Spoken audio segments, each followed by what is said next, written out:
Ehi, Ehi, che cos'è? beh, ti presento un'amica, si chiama Chitarra. Piacere. Vuoi sentirla? Ok. Ok.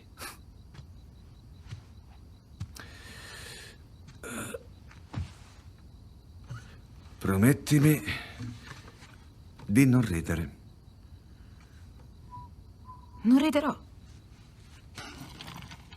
Promesso. Mi voglio fidare.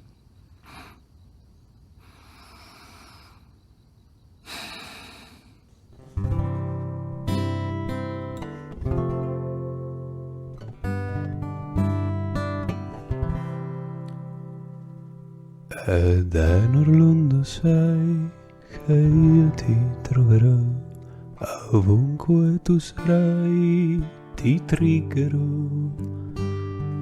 e stringerò il controller fra le mani mentre cercherò il tuo hitbox che splendido nell'ombra apparirà.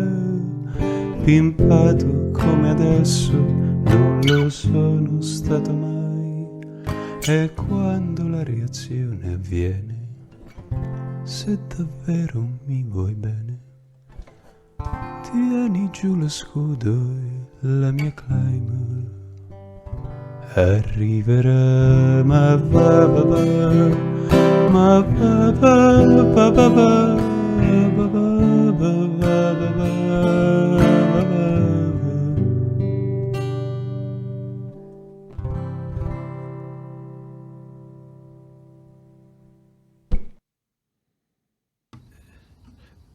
Ecco fatto. Beh, è terribile. Lo prendo come un complimento.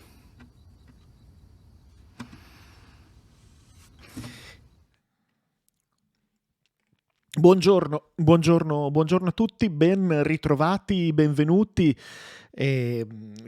Fosti mi organo, così diceva Rodotà nel suo libro sulla privacy, lui che è stato garante della privacy, parlava proprio di privatezza, quindi dillo a Rodotà che non è la giusta traduzione. Grazie mille Tutte, grazie del supporto.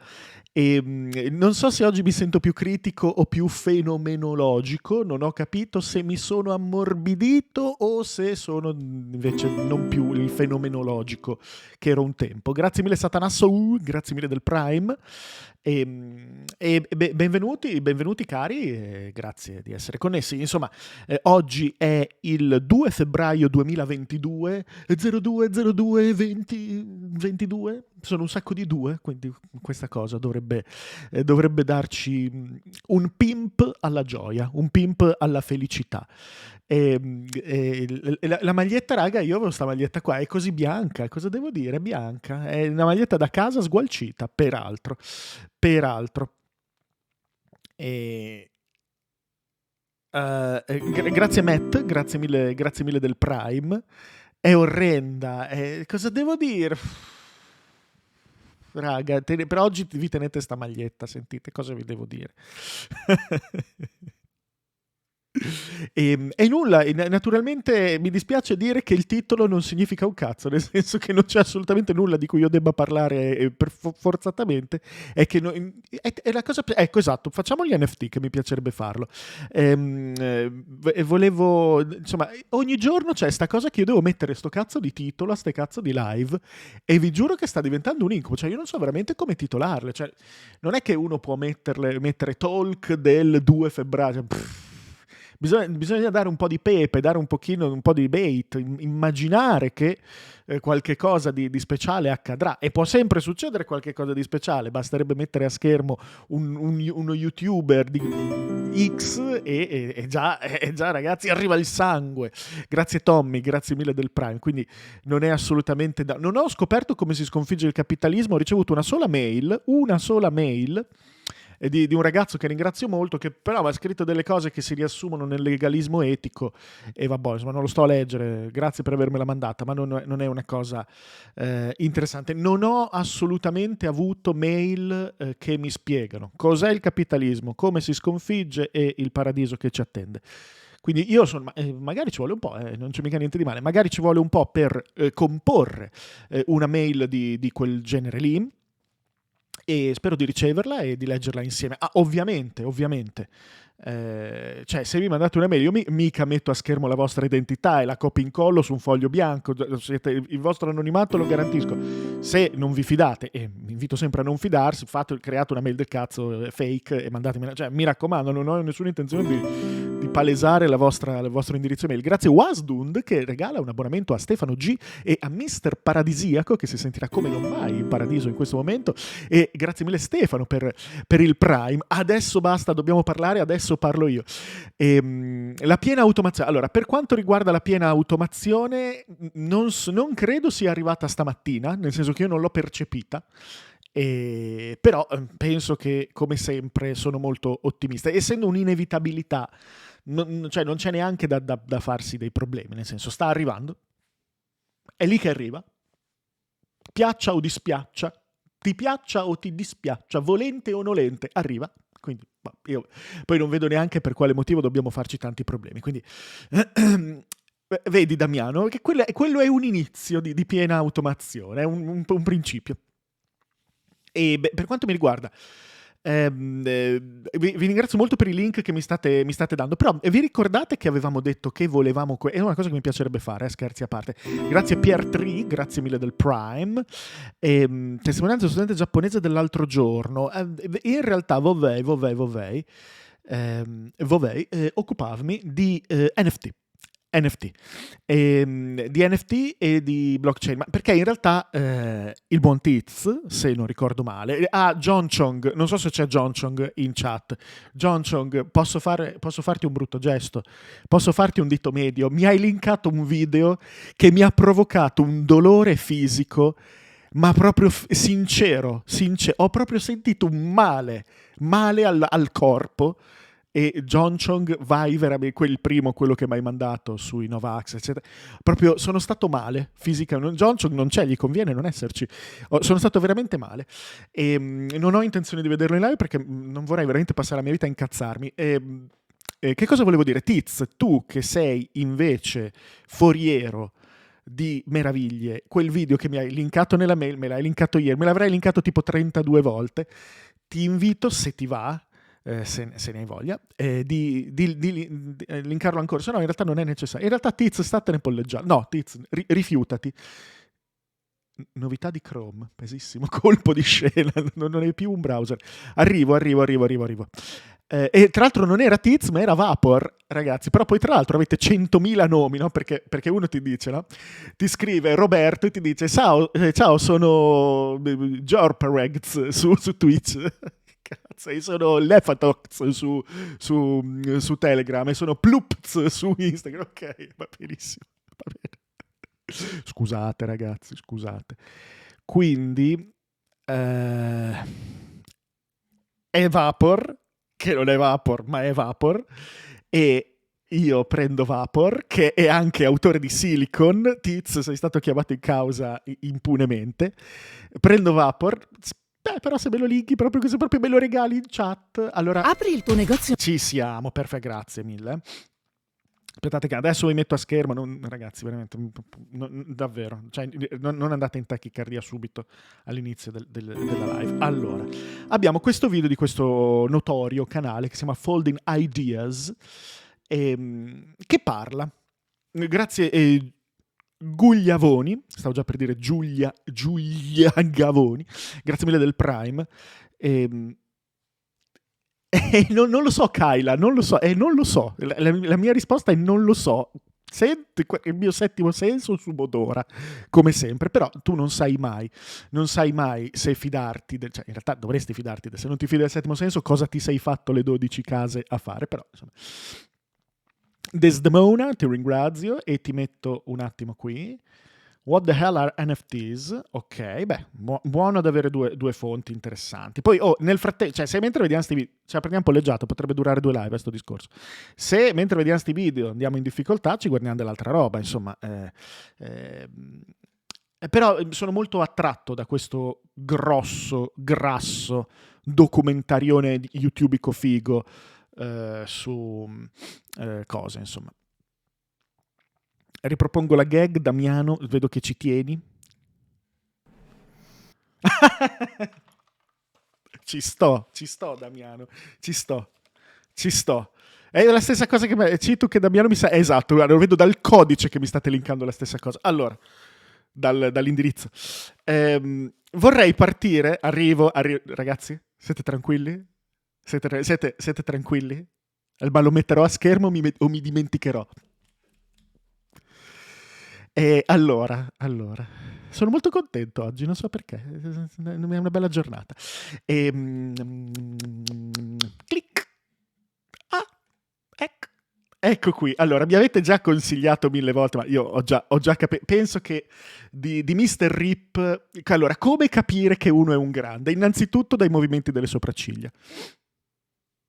Questo, no, ragazzi, a me dispiace insegnarvi a vivere così. Purtroppo troppo perle di saggezza.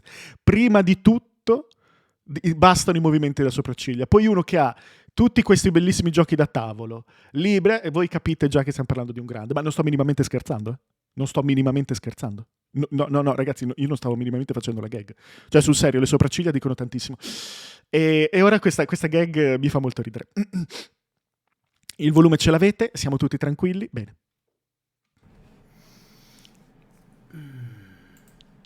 Sto male, ragazzi, sto male. No, è un grande, sul serio, io non stavo minimamente scherzando. Cioè, immagino che voi lo conosciate già, ma è veramente un figo. Sto male, raga, sto male. Voglio rimanere una persona. Non posso più, ho perso ogni dovrei tornare dietro nel tempo. Voglio comunque non ulteriormente perdere quell'approccio fenomenologico che mi ha caratterizzato in altri tempi, quando non mi ero ammorbidito. Quindi, non lo so, vado. Cioè, io non sopporto quelli. Ho visto l'altro giorno un deficiente che va in televisione in Italia anche parlare del mondo cripto, NFT, tutti schemi Ponzi, truffe. L'ignoranza di questa gente è drammatica, perché... Ragazzi, io voglio dire una cosa, io Mr. Rip non lo conosco, ho visto solo un video, ma l'ho visto 20 minuti fa, ho visto un video in cui lui gli fanno la domanda, lui è un informatico di livello tipo ciao belli, capito?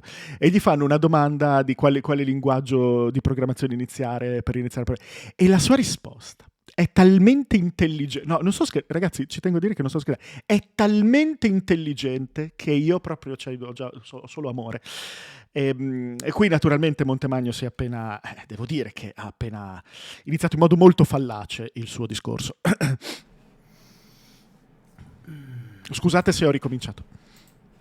Cioè, io non sopporto... No, ma sono quelle collab. Cosa collabo? Gli porto il caffè, gli porto la pasta. La pasta si dice a Bologna, non so se si dice anche in Italia. Gli porto il croissant. Cosa collaboro, ragazzi? Non sopravvalutatemi, per piacere. Però possiamo, invece a livello di espressioni facciali, sì, lì possiamo collaborare. No, comunque io adoro. Quando mi consigliate della gente veramente figa, io sono veramente contento, ve lo dico sinceramente. Mi avete consigliato un sacco di roba veramente della Madonna. Però anche io vi ho consigliato dei bei libri. Ditemi poi che vi ho consigliato dei libri di merda. Per piacere, ditemi che cosa adesso qualcuno lo dice. So già anche su che libro qualcuno potrebbe dire. Vabbè, magari un Byung Chul Han. Ma no, Byung Chul Han in realtà è interessante. Ragazzi, scusate. Quelli di... Ok, vado. Porto quelli. Ho visto l'altro giorno un deficiente che va in televisione in Italia anche parlare del mondo cripto, NFT, tutti schemi Ponzi, truffe. L'ignoranza di questa gente è drammatica, perché sono persone che parlano, descrivono dei fenomeni, ma non fanno mai niente. No. Quindi dico, tu l'hai mai fatto un NFT? No. E allora di che cosa stai parlando? Fallo prima e poi ne parliamo, se non hai neanche idea di cosa... E allora per me è la stessa cosa. Io non posso parlare di NFT se non ho mai fatto dei miei NFT e non so esattamente tutte le menate che ci sono a farlo, no? Certo. Io... No. Quindi Dico, tu l'hai mai fatto un NFT? No. E allora di che cosa stai parlando? Fallo prima e poi ne parliamo, se non hai neanche idea di cosa. E allora per me è la stessa cosa. Io non posso parlare di NFT se non ho mai fatto dei miei NFT e non so esattamente tutte le menate che ci sono a farlo, no? Certo. Grazie, Xora Lundra, il querl. Attenzione. Sì, sarebbe bellissimo, quella cosa mi hai chiesto, ma sarebbe meraviglioso. Sì, la risposta è sì. Xora, certo, scrivimi, ma che cazzo, sarebbe meraviglioso. Io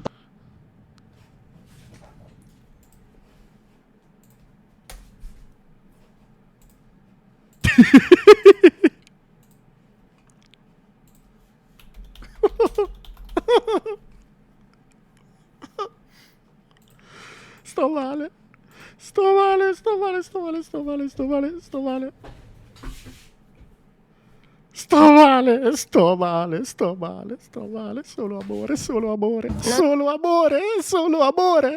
Solo amore. Ma grazie a te, solo amore, ragazzi. Nella descrizione del video puoi comprarlo.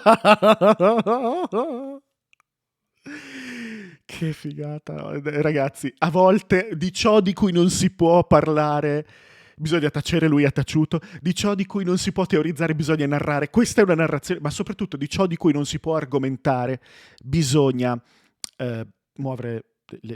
Bisogna, secondo me ci sono due grandi filoni, perché c'è il filone onomatopeico, che apprezzo sempre, oppure c'è il filone espressività facciale. Ho veramente molto apprezzato questo contenuto. Allora, questo è proprio show don't tell, madonna, se non è show don't tell questo. Oddio, Emma Bomber, non voglio finire in realtà nel bianconiglio. Allora, Alessandro Volta chiede: Rip, ho due domande. Come faccio a vedere un corso online su videogame development da parte di un'università australiana protetto da firewall? E due, che ne pensi degli youtuber che fanno sponsorizzazioni presenti in ogni video?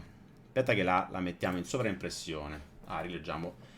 Alessandro Volta chiede: Rip, ho due domande. Come faccio a vedere un corso online su videogame development da parte di un'università australiana protetto da firewall?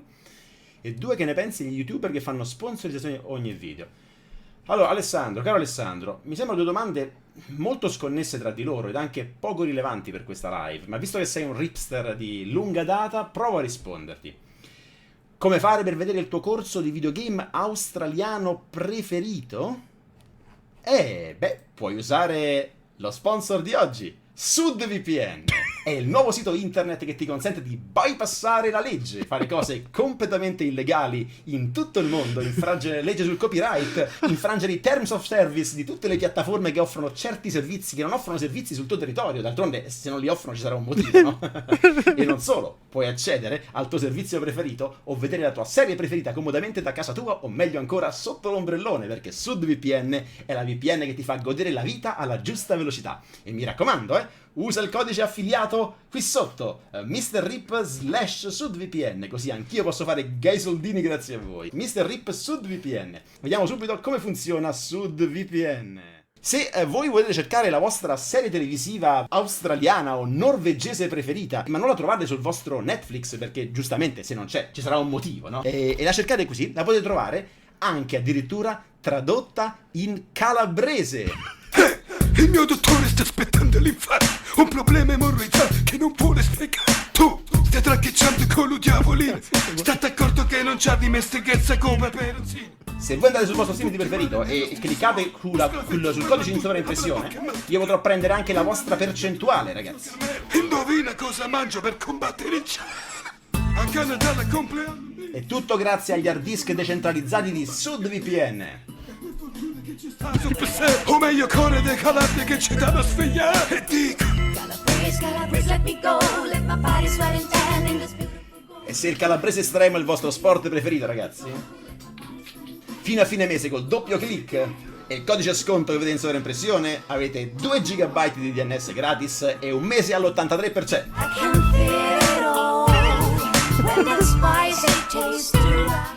Usate il codice MrRip/SudVPN e sti cazzi della legge! Yeah!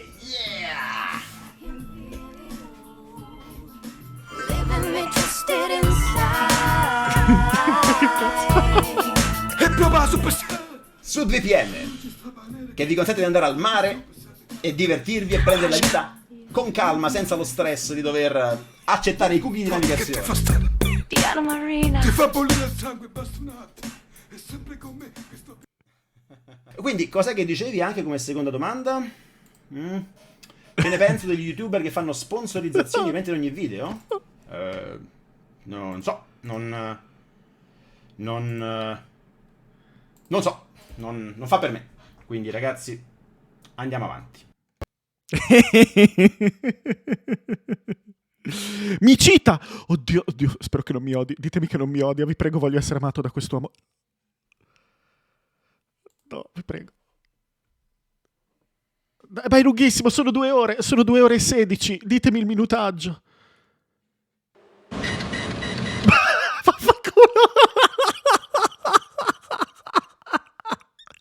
Dario, vai a zappare.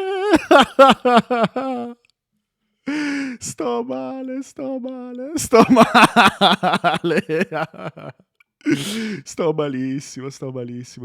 Allora ci sono anch'io. Sono in ordine alfabetico, quindi sono in fondo. Ma che figata. Wesa Channel. Guardate qual era il mio ultimo video. Che vergogna. È un altro canale che adoro, mi vergogno. che ultimamente non produce tanti contenuti. Questa poi roba fai qui tu. è un po' irritante. Wesa, Riccardo Vessa, un altro, sembrerei filosofo. Voglio morire. Ha fatto per anni video anche lui, diciamo, dalla cameretta. Mi vergogno. E- Vabbè, non è una cameretta, è un soggiorno. Basta sta cazzo di cameretta. È un bellissimo soggiorno, porca miseria. Perché sta cazzo di cameretta? Solo perché avevo i peluche di Street Fighter, maledizione. Cioè, che cameretta sto cazzo? E di filosofia. Cioè, lui partiva da un argomento di attualità e estraeva discorsi di filosofia. E ragionamenti veramente lucidi. Che carino, yes. Lui è un adoratore di Umberto Eco, se ne vede l'influenza, se ne sente. Che carino. No, E vabbè, ciao. Ho seguito, cioè, alcuni dei suoi video sono nella mia Hall of Fame. Ultimamente No, vabbè, non lo faccio più. fa quasi soltanto stream su Twitch, lui che gioca a videogiochi. E quindi non riesco a seguirlo un granché ultimamente. Ho sbagliato. Un po' mi dispiace. È colpa mia. Sento che ho perso una parte No. di YouTube quando Wesa non produce più tanti contenuti del tipo che piace a me. Aia, che dolore. Io Toby, Io Toby, dai, ci sta. Pesissimo. Però è stato positivo, Però sai, le garette non hanno funzionato. È stato positivo. Dai, adesso però siamo tornati a fare roba figa. Il pendolo è tornato sul martirio. Siamo tornati a fare roba carina, dai. No, comunque lui mi sta troppo... Vabbè, è palesemente un grandissimo. Allora, che cosa volevo dire? Che figata, però. E che cosa volevo dire? Proviamo a capire qualcosa. Dai, ci vorrebbe veramente Mr. Rip. Comunque, mi avete consigliato molto questo video. Allora, questo video è in chat. Siete seri? Ma perché non riconosco mai le persone in chat? Dov'è Mr. Rip? Chiedo umilmente scusa, non lo riconosco. E comunque nel caso. Allora andate a zappa. Ma sei tu, Retire in progress. Ma sei veramente tu? Beh, se sei tu, hai assolutamente il mio ringraziamento per aver speso belle parole su di me.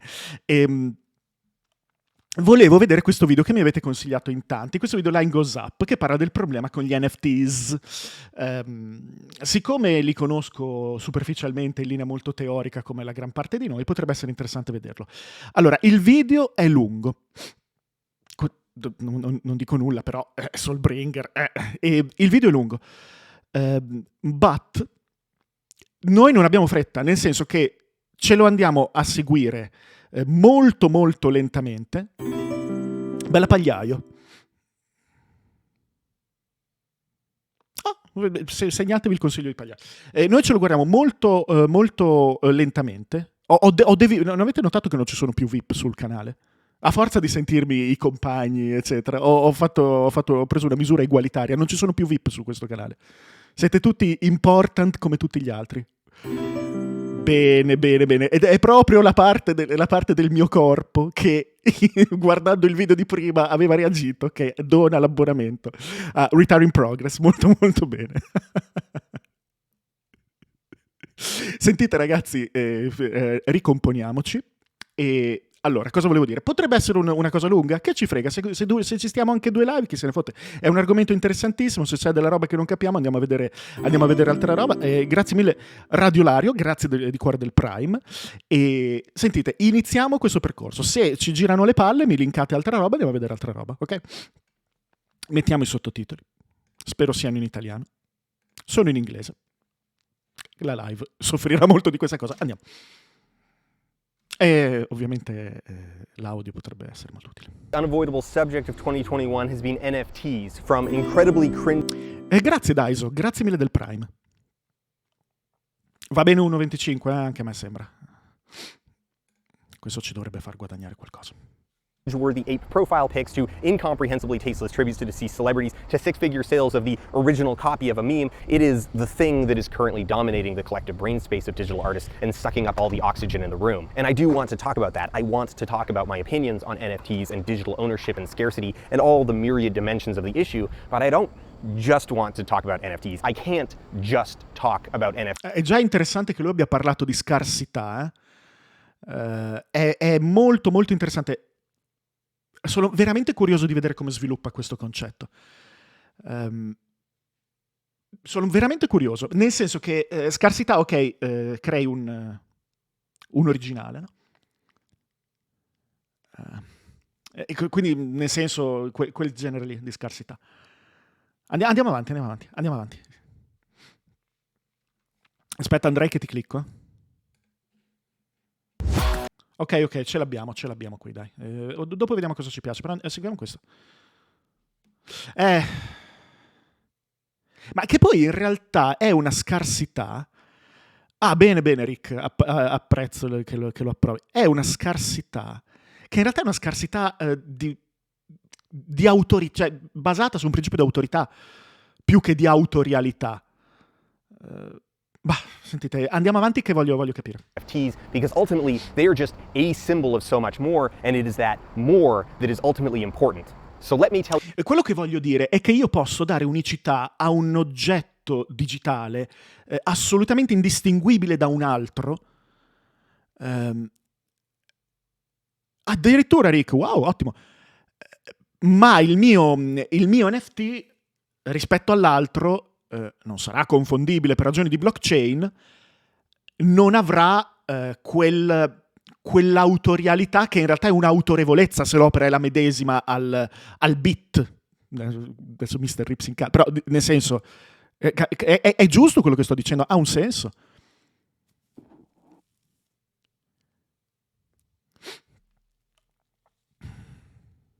Quasi. Sì. Andiamo avanti, anch'io Vascio, anch'io.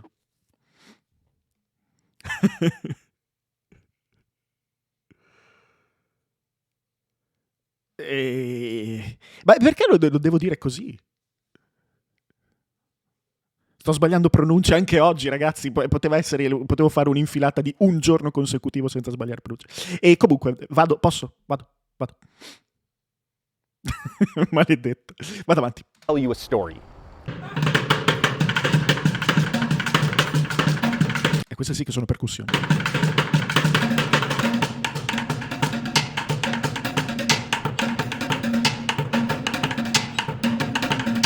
Sarebbe interessantissimo analizzare come gli NFT, che possono rappresentare qualunque cosa e quindi coprire uno spettro di stili totale, di qualunque stile venga in mente, in realtà iniziano ad avere, anzi hanno già uno stile abbastanza riconoscibile per dire sono un NFT. No? È interessante anche questa cosa.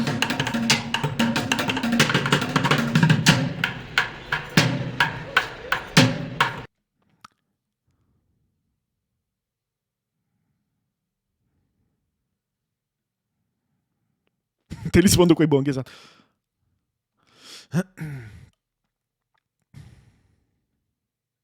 Sì, sì, certo, Gauss, ma questo lo so anch'io. Ma dimmi una cosa, ma se io, cioè tu fai prendi questa immagine che adesso è questo fermo immagine di questo video, e tu Folding Ideas, fai l'NFT di questa immagine con la scritta up, ok?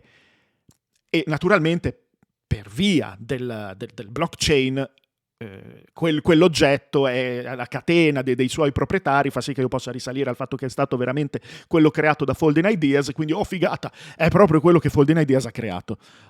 Ok? Ok, ma io voglio dire una cosa, ma io potrei fare un NFT identico, salvo che non appartiene alla stessa catena. È questo che voglio dire. Intendo dire... Esatto, esattamente Vanissant. Ecco, io questo volevo dire. Quindi da un punto di vista estetico non esiste nessuna ragione che non sia il feticismo della proprietà, del fatto che... che poi non è... che è qualcosa di PD. Porca miseria. Porca miseria. Sì, no, log, non c'è dubbio. No, su quello non c'è dubbio. È un feticismo, ma del codice. Non è neanche l'autografo. A me mi ha sempre fatto morire da ridere gli autografi, ma non è neanche l'autografo, capite? Non è neanche la mutanda sudata di Tom Brady. Sapete, si è ritirato Tom Brady, anche voi vi sarete commossi come me e Shannon Sharp. Non è neanche quello, cioè almeno Tom Brady quella mutanda se l'è messa, capito? Vabbè, scusate, forse ho solo peggiorato la situazione. Vado avanti. In 2008, the economy functionally collapsed. The basic chain reaction was this. Banks came up with a thing called a mortgage-backed security, a financial instrument that could be traded or collected that was based on a bundle of thousands of individual mortgages. Based on the general reluctance of banks to issue mortgages, the risk aversion in lending someone hundreds of thousands of dollars that they'll pay off over the course of potentially decades, these bonds were seen as especially stable. However, they were also immensely profitable for the banks who both issue the mortgages and the bonds. Because of that perceived stability, a lot of other financial organizations like pension funds and hedge funds use them as the backbone of... Ma ci sta spiegando la crisi economica del 2008. Rick. Sì, no, ci sta di brutto la premessa. No, non volevo mica... their investment portfolio. In this arrangement, a mortgage becomes more profitable to the bank issuing the mortgage as a component of a bond than it is as a mortgage. Proportionally, the returns per mortgage from the bond are just that much better than the returns from the isolated mortgage. There's some problems, though. Problem one is that the biggest returns on a bond come from when it first hits the market. A new bond that creates new securities sales is worth more than an old bond that is slowly appreciating, but not seeing much trade. Problem two is that there are a finite number of people and houses in America. The market has to level out at a natural ceiling, as eventually all or nearly all mortgages are packaged into bonds, thus very few new bonds can be generated and sold. L'abbiamo anche messo spedito, però veramente fila assai. So here's the incentives that are created. One, it's good for banks if there are more houses that they can issue mortgages for. Okay. Two, the more mortgages issued, the better, because a bad mortgage is worth more as a component of a bond than a good mortgage that's not part of a bond. So real estate developers find that they have a really easy time getting funding from banks for creating vast new suburbs full of houses that can be sold to generate more. Ok, questa è la bolla che sta salendo, ok. Mortgages, but rather than building the kind of... In generale questa cosa si chiama fencing del rischio, però hai usato un anglismo, Caesar, mi dispiace, ma... E una delle immagini più famose è quella di costruire un recinto sul ciglio di un burrone, in cui inserire tutto il rischio. Ok. Yes.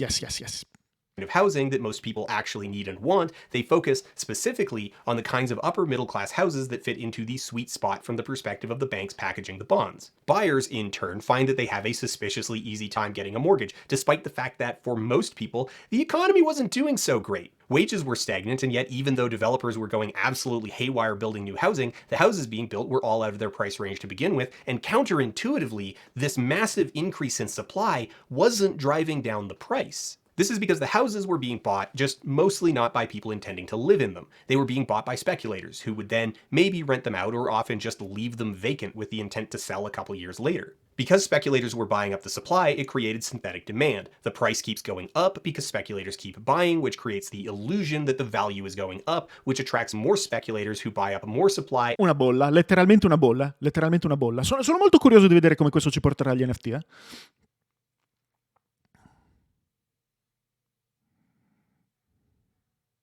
Andiamo avanti.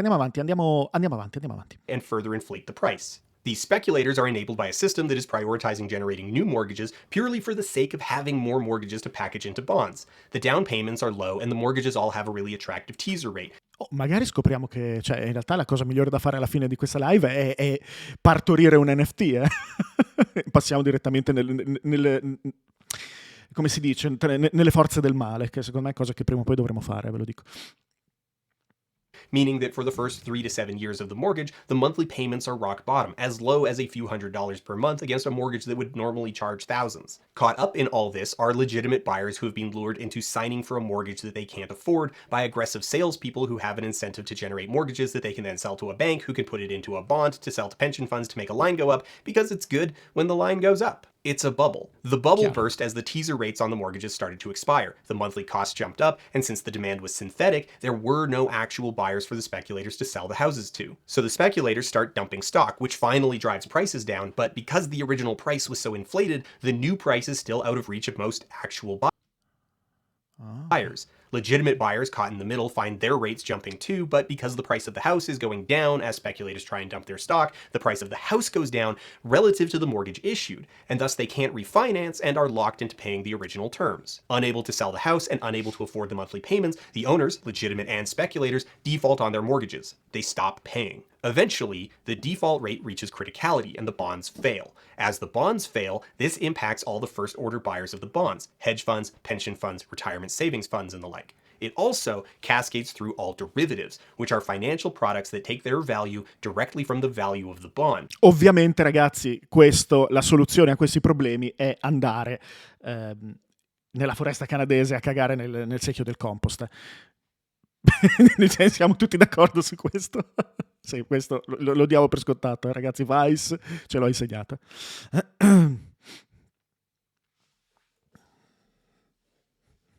Andiamo.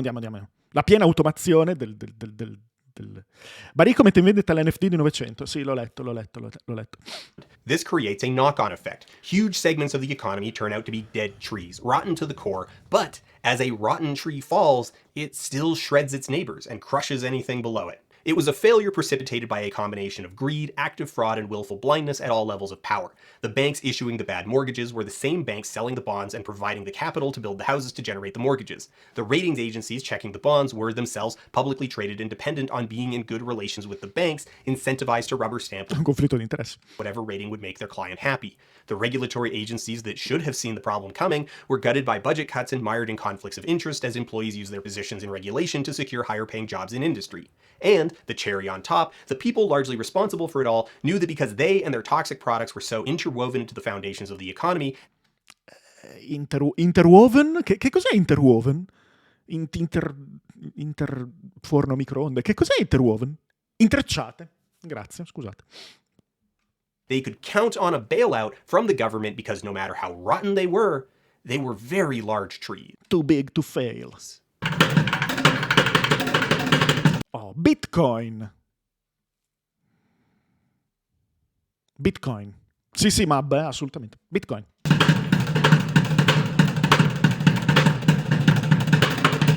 This naked display of greed and fraud created what would be fertile soil for both anti-capitalist movements and hyper-capitalist movements, both groups of people who saw themselves as being screwed over by the system, with one group diagnosing the problem as the system's inherently corrupt and corrupting incentives, and the other seeing the crisis as a consequence of too much regulation, too much exclusion. The hyper-capitalist or anarcho-capitalist argument is that in a less constrained market, there would be more incentive to call foul, that regulation had only succeeded in creating an in-group that was effectively able to conspire without competition. Of course, this argument fails to consider that a substantial number of people within the system did, in fact, get fabulously wealthy specifically by betting against the synthetic cess of the market, but regardless. Into this environment in 2009 arrived Bitcoin, an all-electronic peer-to-peer currency. Raga, io mi dispiace, lo rallento. Ho bisogno di seguirlo con maggiore calma, scusate, è veramente... abbiamo detto di non farlo in fretta, non facciamolo in fretta. Lo metto a 1,00. Philosophically, Bitcoin and cryptocurrency in general was paraded as an end to banks and centralized currency. Fine delle banche, ok? Ma questo, mi ricordo che una volta feci una conferenza qua a Bologna, invitato da un ex giornalista del Carlino, che non mi ricordo come si chiami, ma molto molto gentile, mi invitò ed ero io, un'altra persona che non mi ricordo e un grandissimo sostenitore dei bitcoin e delle criptovalute. E mi ricordo che questa persona, non lo so, ragazzi, ricordo niente, eravamo lì al baraccano a fare sta conferenza. Insomma, io gli feci delle obiezioni, tipo, e lui era molto, si arrabbiava un casino, cioè era molto arrabbiato, cioè parlava, come dire, ma ci rendiamo conto che questa è la rivoluzione, dovete tutti accettarla e non mi devi mettere i bastoni fra le ruote. Cioè, aveva per questa cazzo di fotta allucinante, cioè non potevi dirgli niente, cioè proprio, ho visto la luce, capito? Minchia. Ma era una roba allucinante, me lo ricordo ancora. Vado. Worms, secondo me qualcuno ha blastato qualcuno. Vado. This is what will form the bedrock, both philosophical and technological, that NFTs will be built on top of. The bedrock, il letto di pietra, sarebbe tipo le fondamenta. The bedrock. Filosofico e tecnologico.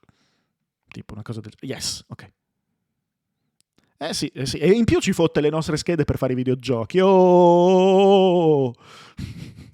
The bedrock, both philosophical and technological, that NFTs will be built on top of. It's a bit of a hike from here to the Bored Ape Yacht Ok, va bene. Club, so I guess get ready for that. Strap in. As we get into this, we're going to have to deal with a lot of vocabulary, need to deal with a lot of complexity. Bene. Some of this is the result of systems that are very technically intricate, and some of this is from systems that are poorly designed or deliberately obtuse in order to make them difficult to understand and thus appear more legitimate. The entire subject sits at the intersection of two fields that are notoriously prone to hype-based obfuscation, computer tech and finance, and inherits a lot of bad habits from both. Cos'è una valutazione cattivella? Due campi che sono notoriamente The proni entire subject sits at the intersection of two fields that are notoriously prone to hype-based to hype-based obfuscation, computer tech and finance. Oddio, faccio fatica a dargli torto, è cattivella questa.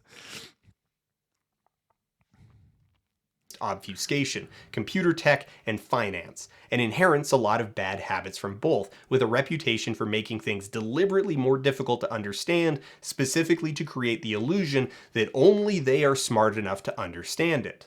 Mining and minting are both methods of making tokens, which are the base thing that blockchains deal with, but the two are colloquially different processes, where mining is a coin token created as a result of the consensus protocol, and minting is user-initiated addition of a token to a blockchain. All blockchains are made of nodes, and these nodes can be watcher nodes, miner nodes, or validator nodes, though most miner nodes are also validator nodes. Fractionalization is the process of taking one asset and creating a new asset that represents portions of the original. So you get Dog, a meme coin crypto DeFi venture capital fund backed by the fractionalization of the original Doge meme sold as an NFT to Pleaser DAO on the Ethereum network. I'm sorry, some of this is just gonna be like that. Ma è un grande. Bello, bello, bello, bello. Veramente sigaretta, veramente. Bello, bello, bello, bello. Mi è piaciuto. Bell'esercizio di supercazzo, non a caso però.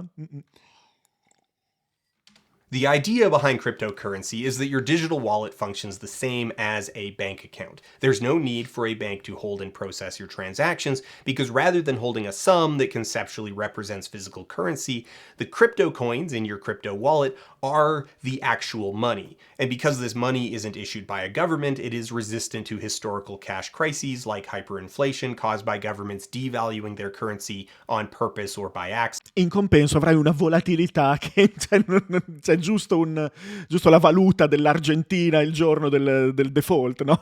A parte questo, e le bazze poi non si capiva. Vabbè, scusate se aggredisco. Vedi Satori, si impara. Un giorno vi parlerò delle mie esperienze di investimenti. Andiamo avanti, va là. It brings the flexibility and anonymity of cash and barter to the digital realm, allowing individuals to transact without oversight or intermediaries. And in a one-paragraph pitch, you can see the appeal. There's a compelling narrative there.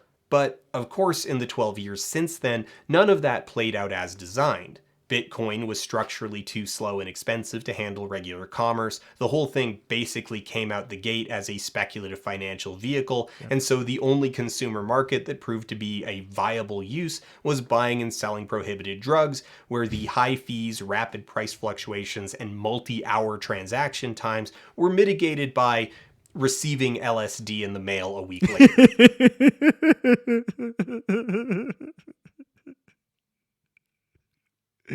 In pratica sono stati creati dei nuovi sottostanti su cui speculare. Fine. Simple as that. And as far as banking is concerned, Bitcoin was never designed to solve the actual problems created by the banking industry, only to be the new medium by which they operate. Ecco, con quella volatilità sicuramente.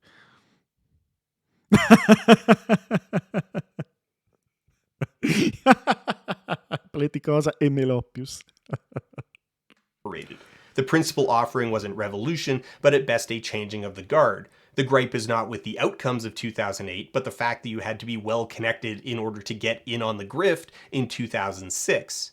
And even the change of the guard is an illusion. Old money finance assholes like the Winklevoss twins were some of the first big names to jump onto crypto, where they remain to this day. Financial criminal Jordan Belfort, convicted of fraud for running pump and dump schemes and barred for life from trading regulated securities or acting as a broker, loves crypto. Venture capitalist Chris Dixon, who has made huge bank off the old web in his role as a general partner at VC firm Andreessen Horowitz, is super popular in the NFT space. He likes to paint himself as an outsider underdog, fighting the gatekeepers, but he also sits on the boards of Coinbase, a large cryptocurrency exchange that makes money by being the gatekeeper, collecting a fee on all entries and exits to the crypto economy, and Oculus VR, which is owned by Meta, née Facebook. Peter Thiel, who also went from wealthy to ultra. Questa è una parte che argomentativamente non mi fa impazzire, nel senso, guardate quante persone poco raccomandabili apprezzano il mondo cripto.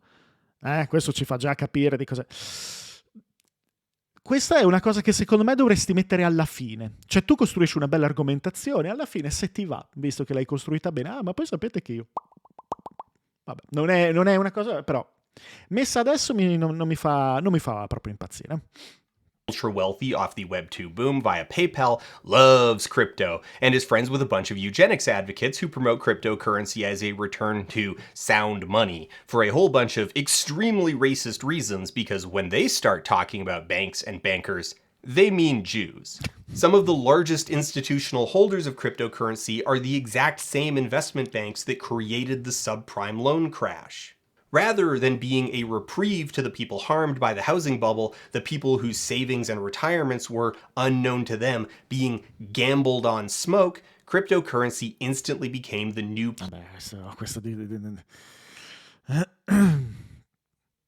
Hai ragione anche tu, un copino, hai detto bene. È anche un controesempio all'argomentazione delle cripto che lo mettono in culo ai big o comunque arma del popolo in un certo senso, sì. Però è anche vero che questi personaggi si vedono, ma lui cerca di ridicolizzarlo, si vedono come degli outsider, no? Hai ragione anche tu.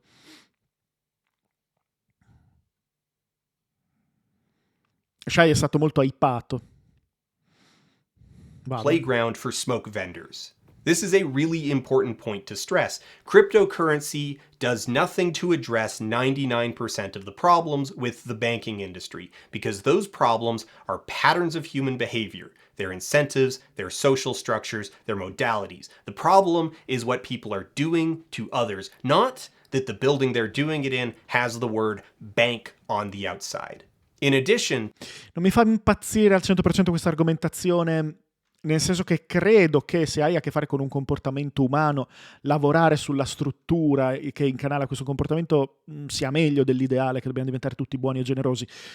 Però lui giustamente ti sta mostrando come di fatto a livello strutturale sia ancora una volta una struttura che si sposa con questo comportamento. Quindi ok, ci posso stare dentro. To not fixing problems, Bitcoin also came with a pretty substantial drawback. The innovation of Bitcoin over previous attempts at digital currency was to employ a distributed append-only ledger. Perché sono un cretino. Ledger, cazzè pure Ledger, va a fanculo. Libro mastro. Pietra tomba, ma che pitti Ledger. I bilanci, sono i bilanci, sarebbero i bilanci. Registro, libro mastro, pesissimo.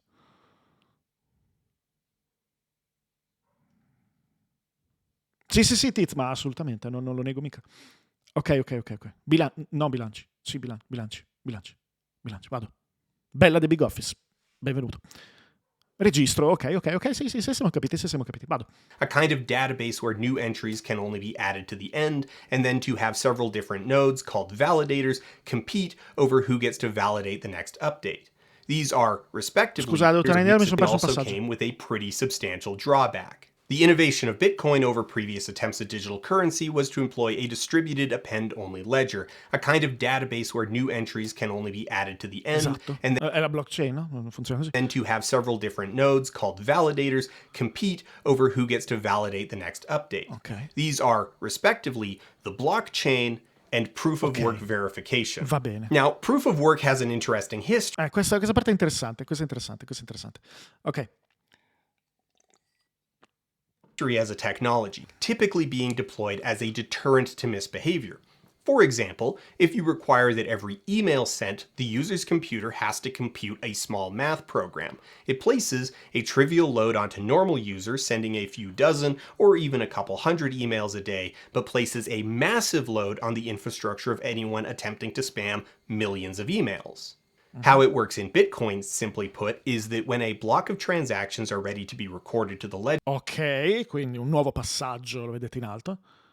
all of the mining nodes in the network compete with one another to solve a cryptographic math problem that's based on the data inside the block. Ok. Effectively, they're competing to figure out the equation that yields a specific result when the contents of the block are fed into it, with the complexity of the desired result getting deliberately more difficult based on the total processing power available to the network. Ok. Once the math problem has been solved, the rest of the validation network can easily double-check the work, since the contents of the block can be fed into the proposed solution, and it either spits out the valid answer or fails.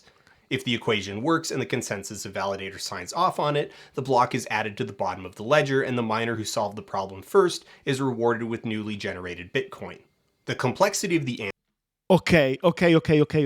E lo sta spiegando molto bene. Lo sta spiegando veramente bene. answer that the computers are trying to Sì, le vecchie live sono tutte su Cantina Wesa su YouTube. Andiamo avanti, ragazzi, stiamo su questo perché non è il momento assolutamente di andare a vedere altro. solve scales up based on the network's processing power, specifically to incur heavy diminishing returns as a protection against an attack on the network where someone just builds a bigger computer and takes over. Critics pointed out that this created new problems. Adversarial validation would deliberately incur escalating processing costs, which would in turn generate perverse structural incentives that would quickly reward capital holders and lock out any individual that wasn't already obscenely wealthy, because while the escalating proof of work scheme incurs heavy diminishing returns are still returns. So more would always go to those with the resources to build the bigger rig. Yes. No matter what Bitcoin future was envisioned, in the here and now, computer hardware can be bought with dollars. Rather than dismantle and corrupt power structures, this would just become a new tool for existing wealth. Claro. And that's exactly what happened. Thus began an arms race for bigger and bigger processing rigs, followed by escalating demands for the support systems, hardware engineers, HVAC, and operating space needed to put those rigs in. And don't worry, we're not forgetting the power requirements. These rigs draw an industrial amount of power, and because of the winner-takes-all nature of the competition, huge amounts of redundant work are being done and discarded. Estimates for this power consumption are hard to verify. The data is very complex, spread across hundreds of operators around the globe who move frequently in search of cheap electricity, and it's all pretty heavily politicized. But even conservative estimates from within the crypto mining industry puts the sum energy cost of Bitcoin processing on par with the power consumption of a small industrialized nation. Now, evangelists will counter that the global banking industry also uses a lot of power, gesturing at things like idle ATMs humming away all night long, which is, strictly speaking, not untrue. On a factual level, the entire global banking industry does, in fact, use a lot of total electricity.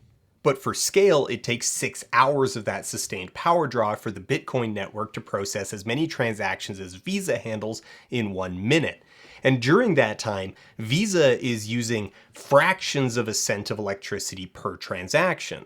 And that's just Visa. È allucinante, è veramente allucinante quanto sia meno efficiente da un punto di vista del consumo rispetto al modello bancario che doveva sostituire, no? E per come è costruito in modo esponenzialmente sempre più costoso da un punto di vista energetico. Bella bazza, bravi. That's one major institution. So, yes, globally, the entirety of the banking industry consumes a lot of power, and a non-trivial portion of that is waste that could be better allocated. But it's also the global banking industry for 7 billion people, and not the hobby horse of a few 100,000 gambling addicts. Vi leggo, pesissimo, super solenoide. So just to head all this off at the pass, Bitcoin and proof-of-work cryptocurrency aren't incentivizing a move to green energy sources like solar and wind, they are offsetting it. Because electrical consumption, electrical waste, is the value that underpins Bitcoin. Miners spend X dollars in electricity to mine a Bitcoin. They expect to be able to sell that coin for at least X plus profit. When new power sources come online and the price of electricity goes down, they don't let X go down, they build a bigger machine. Chiaro.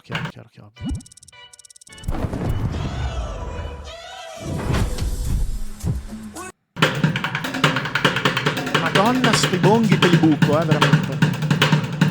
Va bene. Ti prego, basta.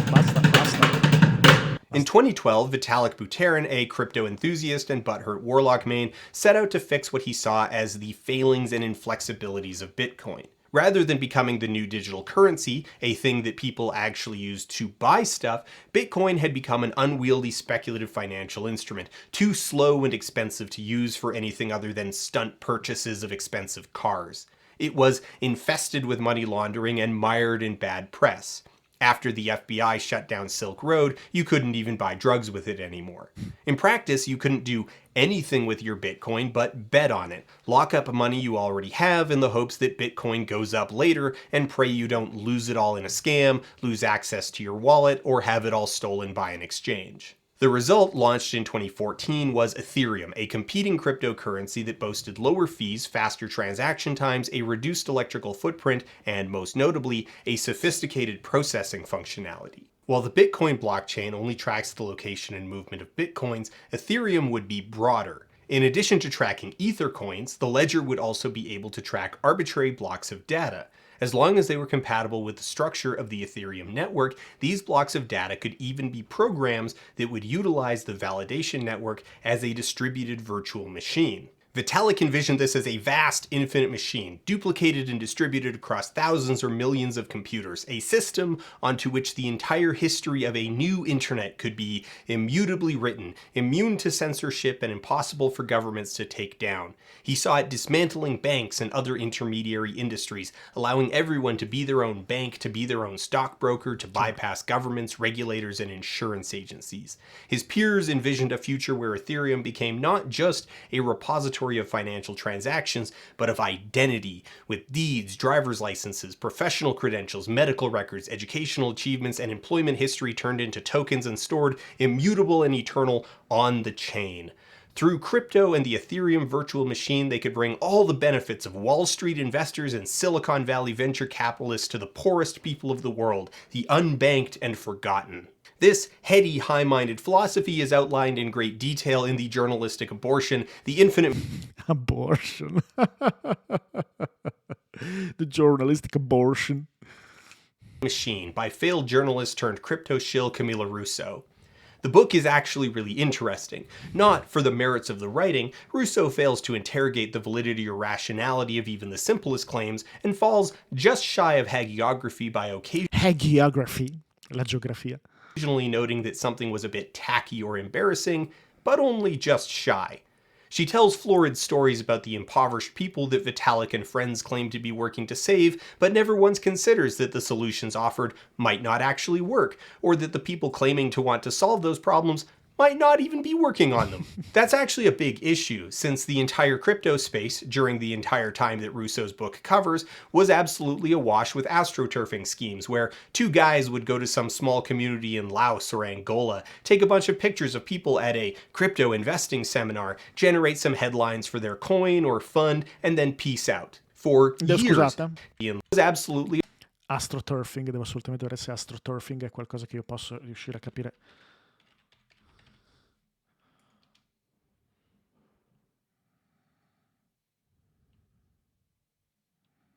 The deceptive practice of presenting an orchestrated marketing or public relations campaign in the guise of unsolicited comments. Ok. Una messa in scena praticamente a fini promozionali. I finti commenti dei consumatori, esattamente. Giusto. Sì, sto video è una bomba, ragazzi. awash with astroturfing schemes, where two guys would go to some small community in Laos or Angola, take a bunch Grazie mille Bobby, grazie del Prime. Daiso, credo di averti ringraziato. Radio Lario, mi pare di sì. of pictures of people at a crypto investing seminar, generate some headlines for their coin or fund, and then peace out. For years, dudes were going around asking vendors if they could slap a Bitcoin sticker onto the back of the cash register because the optics of making it look like a place takes Bitcoin was cheaper and easier than actually using Bitcoin as a currency. We have an entire decade of credulous articles about how Venezuela and Chile are on the verge of switching entirely to crypto, based entirely on the claim of two trust fund dudes from San Bernardino. A whole 10 years littered with discarded press releases about Dell and Microsoft and Square bringing crypto to the consumers before just quietly discontinuing their services after a year or two when they realized the demand isn't actually there. The fact the development of Ethereum was extremely dependent on a $100,000 fellowship grant from Peter Thiel is mentioned, but the ideological implications of that connection are never explored. The entire subject occupies a single paragraph, sprinkled as flavor into a story about Vitalik and his co-developers airing their grievances about some petty infighting. The book is mostly useful for its value as a point of reference against reality. It's a very thorough, if uncritical, document of absolutely insane claims. The idea was that the traits of blockchain technology, such as having no central point of failure, being uncensorable, cutting out intermediaries, and being immutable, could also benefit other applications besides money. Financial instruments like stocks and bonds and commodities like gold were the obvious targets, but people were also talking about putting other representations of value like property deeds and medical records on the blockchain too. Those efforts, admirable considering Bitcoin hadn't and still hasn't been adopted widely as currency, were known as Bitcoin 2.0. I love this paragraph because it outlines just how disconnected from reality the people actually building cryptocurrencies really are. They don't understand anything about the ecosystems they're trying to disrupt. They only know... Aspettate. No, voglio beccare quella frase. They don't Questa frase, ragazzi, quanto è bella. Questa frase a schermo. Mi ricorda, ci sono una serie di posizioni. È vero, Genitor. Chi ci ricorda? Ci ricorda i nostri amici? Ce li ricorda? Questa frase ci ricorda molto i nostri amici e i nostri compagni, scusate. Ah sì, il capitalismo. Ho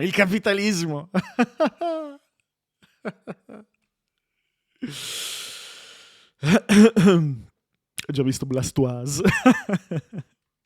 C'è la piena automazione, ragazzi. Quello che c'ha tutto il mondo di sogno che ha elencato prima sembrava il finale della storia nella piena automazione, che ci esautora, ci mette in salvo dalla realtà e ci consente di vivere il sogno. Il solo sognare genera la vita. Andiamo avanti. Understand anything about the ecosystems they're trying to disrupt. They only know that these are things that can be conceptualized as valuable and assume that because they understand one very complicated thing, programming with cryptography, that all other complicated things must be lesser in complexity and Ma è naturally bellissimo. lower in the hierarchy of reality. Grande. Nails, easily driven by the hammer that they have created. Ragazzi, questo passaggio però è veramente straordinario, ragazzi. Ma questo tizio è bravo sul serio, eh? Ma è fantastico. È fantastico questo passaggio. Mamma mia. Boldrin sui Bitcoin. Apri il tuo negozio online. Aspettate, ho una curiosità, fosse qualcosa di recuperabile al 2 ore e 19. Già il titolo però mi fa capire. Vado. The idea of putting medical records on a public, decentralized, trustless blockchain is absolutely nightmare. Grazie mille al mio membro virile per l'abbonamento regalato a Boldrin. Sono il gronchi rosa. Vado. And anyone who proposes it should be instantly discredited. The fact that Rousseau fails to question any of this is journalistic malpractice. Now, in terms of improvements over Bitcoin, Ethereum has many. It's not hard. Bitcoin sucks. Che bello. In terms of Mi piace Davatti, è veramente bravo anche a costruire i suoi testi. problems with Bitcoin, Ethereum solves none of them and introduces a whole new suite of problems driven by the techno-fetishistic egotism of assuming that programmers are uniquely suited to solve society's problems. Vitalik wants his invention to be an infinite machine, so let's ask what that machine is built to do.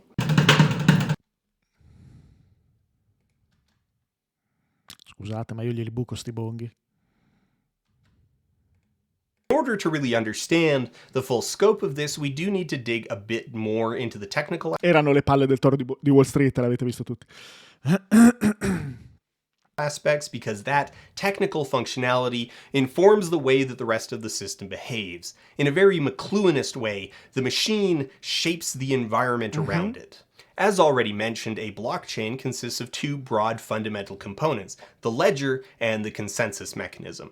All currently popular blockchains use an append-only ledger. Now this is, on its own, not that remarkable. Append-only is just a database setting that only allows new entries to be added to the end of the current database. Once something is written to the database, it's read-only. Standard applications are typically things like activity logs, which is conceptually all a blockchain really is, a giant log of transactions. The hitch is that it's decentralized, with elective participants hosting a complete copy of the entire log, and this is where the second component comes in, the consensus mechanism. All validating participants, called nodes, have a complete copy of the database, and no one copy is considered to be the authoritative copy. Instead, there is a consensus mechanism that determines which transactions actually happened. This is all the proof of work stuff.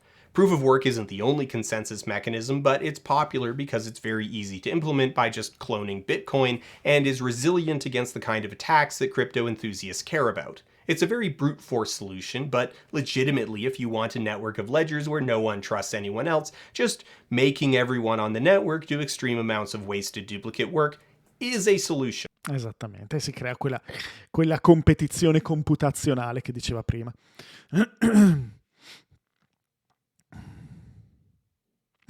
Sì, Simo Vanks, grande.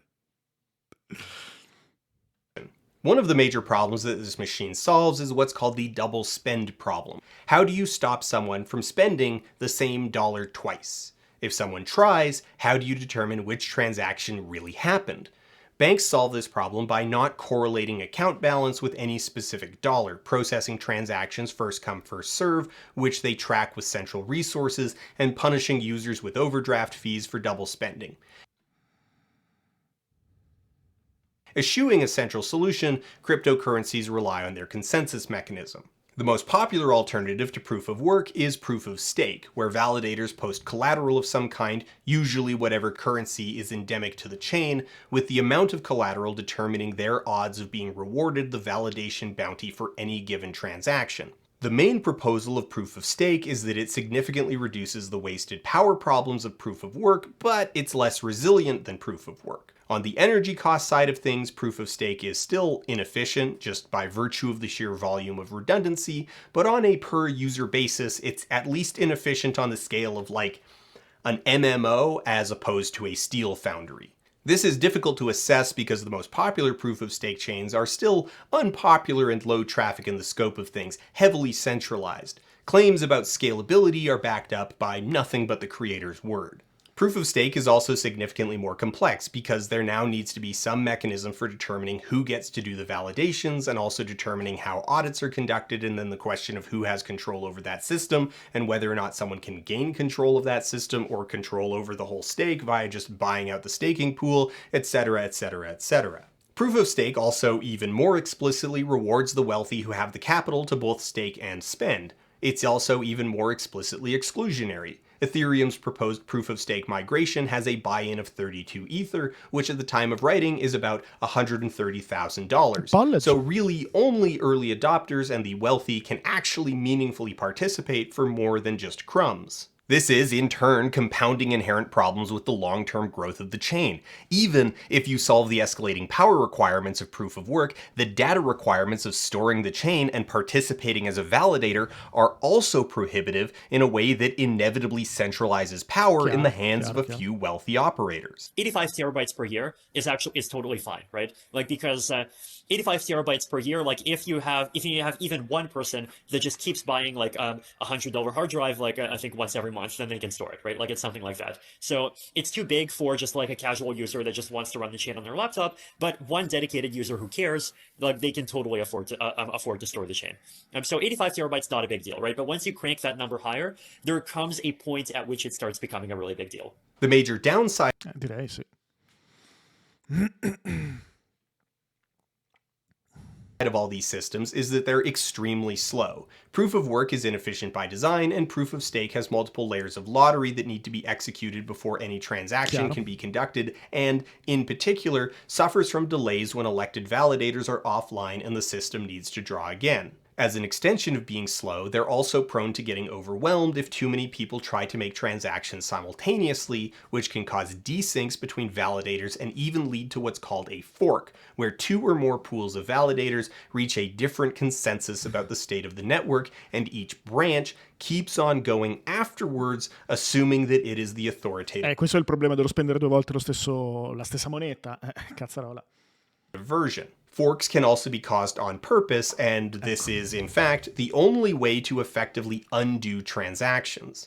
Like, if someone stole your coins, the only way to get them back would be to convince the people who manage the chain itself to negotiate a rollback. That's foreshadowing for later. Now, because the nature... Oh, cazzo.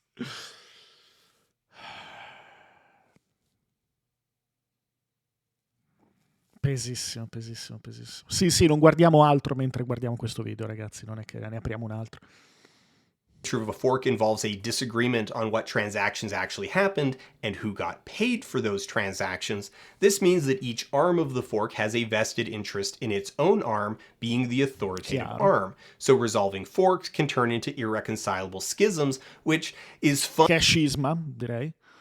funny as an outside observer viewing it as an inane internet drama, but is frankly unacceptable for anything posturing as a serious and legitimate currency. Like, it's important to stress that because of the nature of the chain, the way that the ID numbers of later blocks are dependent on the outcomes of previous blocks, these aren't just a few disputed transactions that need to be resolved between the buyer, the seller, and the payment processor. These are disagreements on the fundamental state of the entire economy that create an entire alternate reality. It's an ecosystem of disputed transactions that need to be resolved between the buyer, the seller, and the payment processor. These are disagreements on the fundamental state of the entire economy that create an entire alternate. In realtà sono veramente mondi paralleli che si creano ogni volta che si apre una forchetta. Reality. It's an ecosystem that absolutely demolishes consumer protections and makes the re-implementation of them extremely difficult.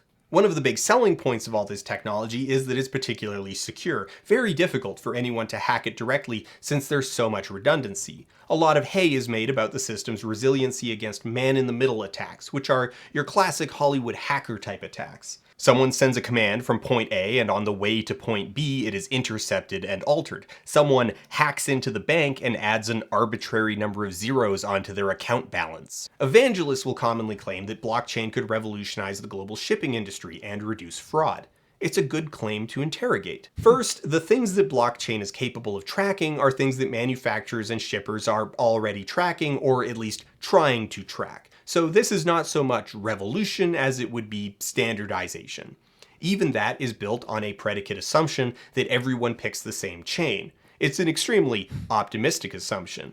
Many firms deliberately want their information centralized and obfuscated to protect against corporate espionage. The lack of a shared, standardized bucket to put all the information into is not because it's been heretofore impossible, but because it's been undesirable. Second, it assumes the existence of a theoretical mechanism that ensures the synchronization of the chain and reality above and beyond the current capacity of logistics software. Some means of preventing people from just lying to the blockchain and giving it the information it expects to be receiving. Da quello che so da persone che sono immerse fino alla testa in queste cose, nessuna cripto vuole essere una vera moneta. In genere vogliono essere store of value oppure sostituti del sistema di finanziamento delle banche tradizionali. Solo i guru parlano di usarle come monete vere. Certo. Ma oramai sono letteralmente dei sottostanti per la speculazione.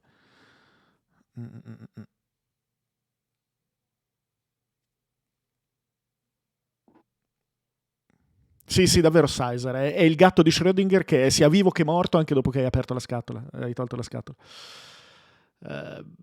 Pesissimo. Devo dire che questo canale... Facciamoci un attimo respirare, prendiamoci, anche se l'ho un po' imposta così, prendiamoci un attimo una pausa di respiro. Devo dire che è molto coraggioso fare un video come questo che è tutto argomentazione densissima, sta usando anche pochissimo vari espedienti grafici è tutto densissima argomentazione. Fin qua devo dire che l'ho seguito, ci sto assolutamente dentro. Mi domando, me lo spoilerò un secondo leggendo i titoli. The Machine, quindi abbiamo avuto la preface, abbiamo avuto il 2008, abbiamo avuto Bitcoin, abbiamo avuto Ethereum, The Machine, NFTs exist to get you to buy crypto. Non si legge un cazzo, meglio andare qui. The Unbearable Cringe of Crypto. A self-organizing high control group, crypto reality, there is no privacy on the chain. If this looks like scam, then every NFT room, okay.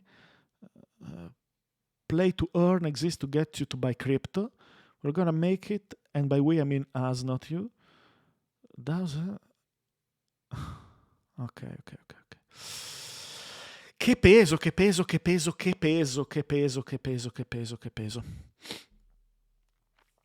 Veramente sarebbe figo avercelo scritto, devo dire la verità. Sarebbe veramente figo avere il testo di questo video.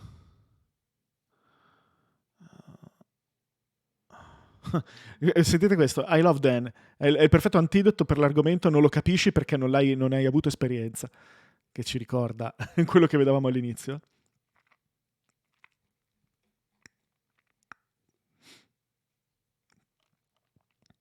Andiamo avanti. The blockchain equivalent of ripping off the shipping label and slapping it on the new box. The bigger problem here is that in the pantheon of fraud, man-in-the-middle attacks are actually pretty rare. Global shipping needs to deal with it in certain capacities, but taken on the whole, the vast majority of fraud doesn't come from altering information as it passes between parties, rather from colluding parties entering bad information at the start. Sì, volendo si può tirare giù il testo. Se tu puoi rendere visibili i sottotitoli, non mi ricordo, forse lo può fare solo il proprietario del canale, credo che lo possa fare chiunque. Puoi creare una finestra con i sottotitoli, volendo puoi fare copia e incolla, non è che venga una cosa particolarmente splendida, però poi lavorandoci lo puoi sistemare.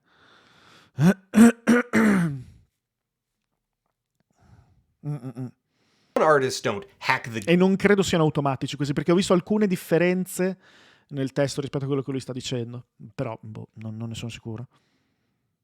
Gibson to transfer your funds to their offshore account, they convince you to give them your password.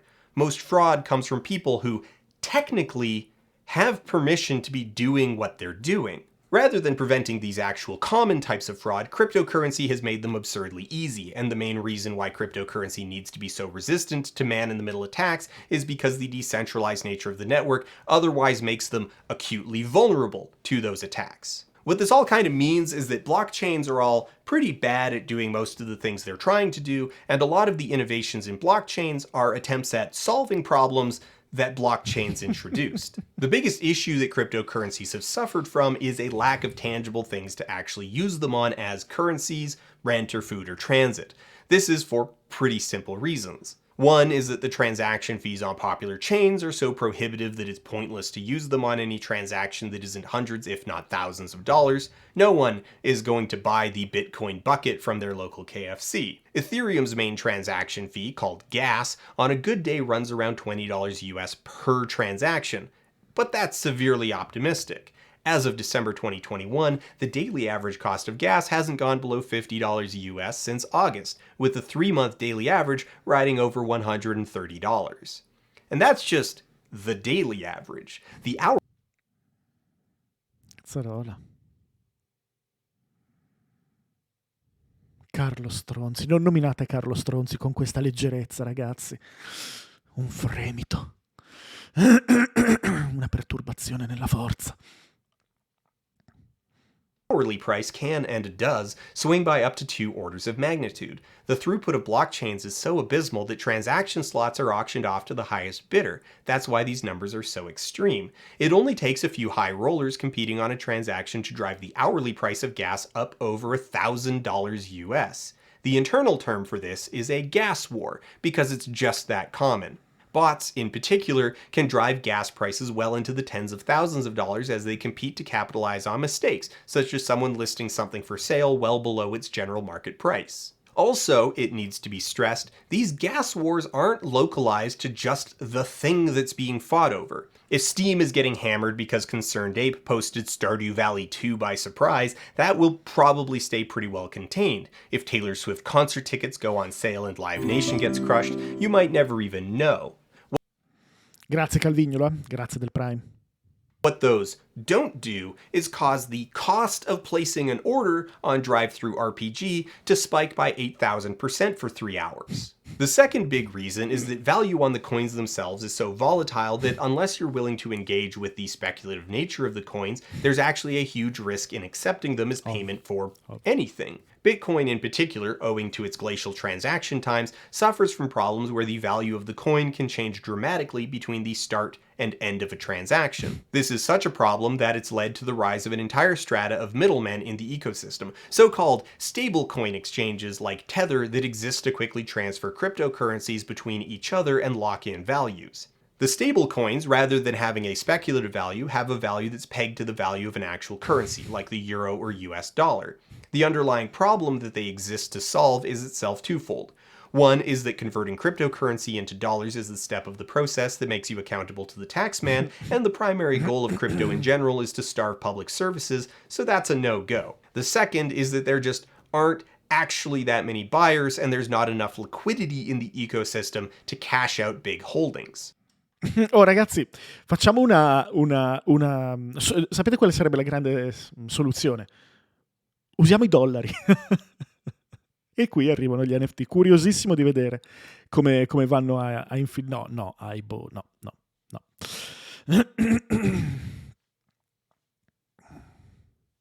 Assolutamente sì, ma certo, Size, ma questa è proprio una cosa basilare.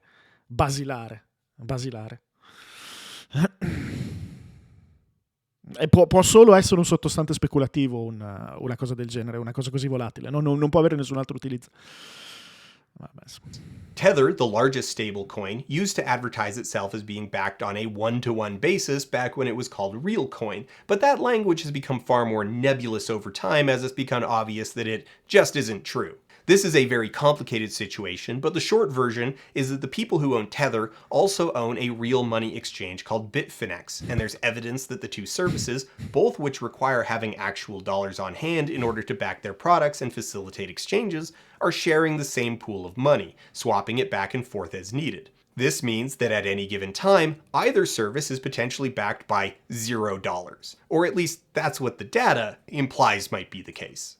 Point is that if you're a high roller with hundreds of millions of conceptual dollars tied up in cryptocurrency, there's a fundamental cash problem. Your holdings have inflated to tens, hundreds, or thousands of times what you put in, but that price is just theoretical. It's speculative. You have all this crypto, you can't meaningfully spend it, and there's not enough buyers for you to get it out. Wow. In order for you to cash out, you need to convince someone else.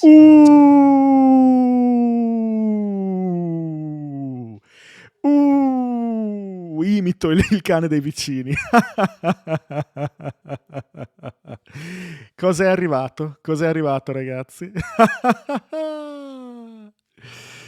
Mamma mia, cos'è arrivato? No, non è arrivato il Basset Sound, è arrivato lo schema piramidale, ragazzi. Rileggiamo questa parte che è fantastica. Sì.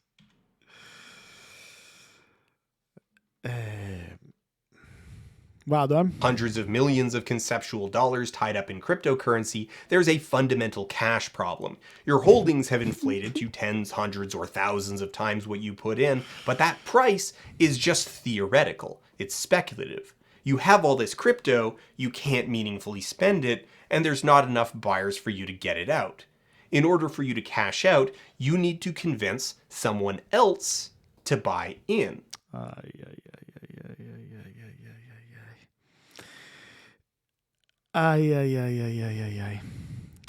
Grazie mille Dave, grazie per gli abbonamenti regalati a Camapil, Fuori di Greg, The Willem Scream, Salamander e Jay Lelouch.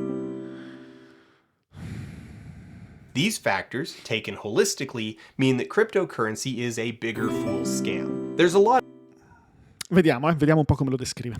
of digital ink spilt trying to outline if it's a decentralized Ponzi scheme or a pyramid scheme or some hybrid of the two, which is a taxonomical argument that I'm not here to settle, but like both of those, it's a bigger fool's scam. Che chiaramente, grazie mille Chelsea, grazie del Prime, che quindi chiaramente per gli americani un bigger fool che cosa sarebbe? No, Arm, no, perché non ne sono, cioè posso guardare insieme a voi questo, fare qualche commento, fare qualche osservazione insieme, il contenuto sarà quello che va sul cantino, non sono in grado di fare una cosa di questo genere purtroppo. Bigger Fool è chiaramente, sì, il più stupido, ma è chiaramente una cosa, una sorta di frase fatta americana. Il pollo, sì, è una cosa, la corsa che è più fessa, una cosa del genere. Greater Fool Theory.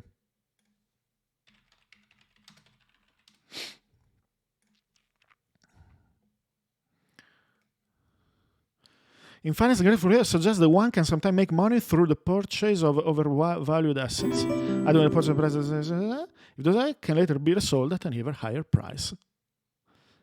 Si tratta, è una cosa molto, grazie Pirazius, è una cosa molto, molto rischiosa. In pratica c'è, lo potete immaginare con un sottostante, potrebbe essere un mercato azionario.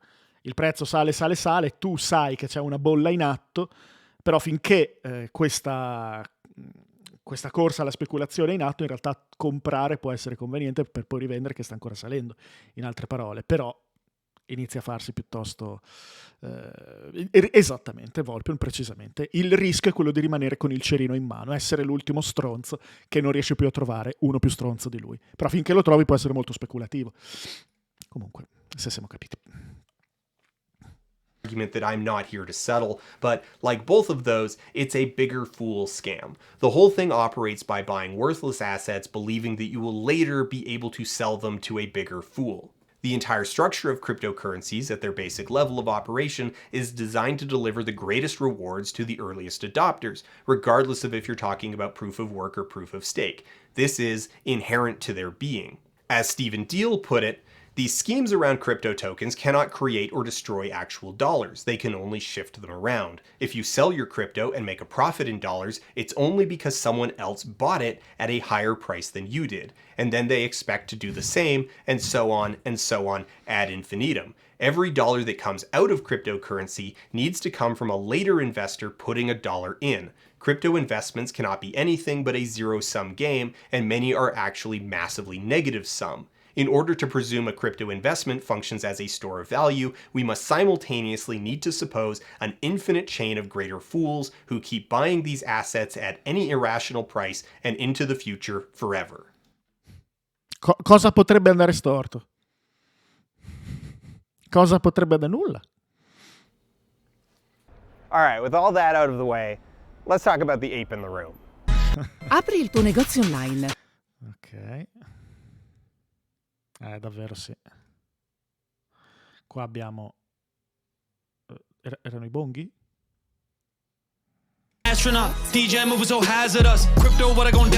Vabbè, schippo lo stesso, ma anche perché c'è una differenza di volume fra lui che parla, che va benissimo, e ste musiche che spara. Capisco che possa anche avere senso.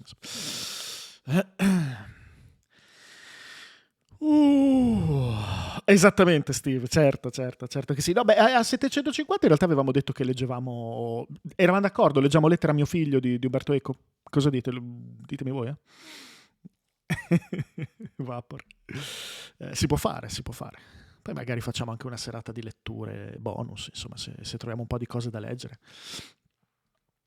Vado, NFTs, non-fungible tokens. On a conceptual level, the tech acts as a sort of generic database to mediate the exchange of digital stuff. The most optimistic read on it is a framework for a type of computer code that creates... Scusate, mi sono distratto a leggere, vi chiedo umilmente scusa. The tech acts as a sort of generic database to mediate the exchange of digital stuff. Okay. The most optimistic read on it is a framework for a type of computer code that creates so-called true digital objects, meaning digital objects that possess the attribute... D'altra parte PD, ma non è una logica conseguenza. Ma non è una cazzo di logica conseguenza. Se tu hai bisogno dell'Eiger pollo, lì, del pollo più in alto, ma tu devi mettere un valore e devi far sì che questo valore prenda una nuova ruzzola, una nuova inerzia verso l'alto, no? Devi dargli una nuova spinta. E cosa c'è di meglio della speculazione sulle opere d'arte che sapete, no? Porca miseria. Ma non è la logica conseguenza, cazzarola.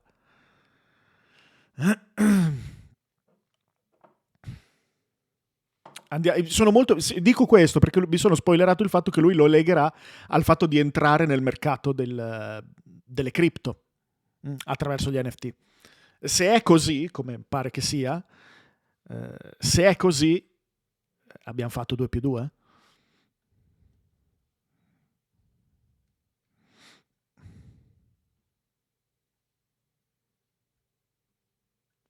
È il piacere del testo. E poi però bisognerebbe leggere l'intro e anzi tutto Lector in Fabula, che va proprio contro il concetto del piacere, o meglio dell'analisi del testo basata sul piacere del testo. Lì c'è tutta una polemica tra Barth e Eco. Comunque andiamo avanti, non lo faremo perché è troppo lungo. Andiamo avanti. Attributes of both physical objects and digital, being losslessly transmittable while providing strict uniqueness, which is an important concept.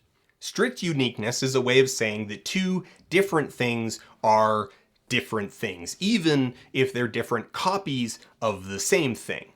My copy of Grey by E.L. James is strictly unique. While millions of copies of the book exist, this is the only copy that is this copy, and this is the only copy that has the very specific damage of being glued shut and thrown into the Bow River.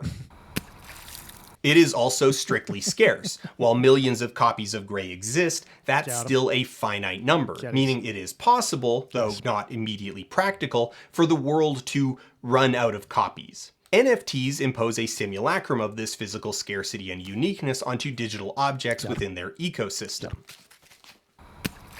On a Non so perché si sia voluto dare a questo piccolo virtuosismo. Questa è stata veramente gratuita. technical level, non-fungible token is just a Scusate, rido perché secondo me non ne poteva più. In fase di editing devo mettere qualche gag. Deve essergli piaciuto molto, secondo me. Yeah. On a technical level, non-fungible token is just a token that has a unique serial number and can't be subdivided into smaller parts. Two tokens, even two that tokenize the same conceptual Quello che dicevamo prima. thing, are still strictly unique with different serial numbers.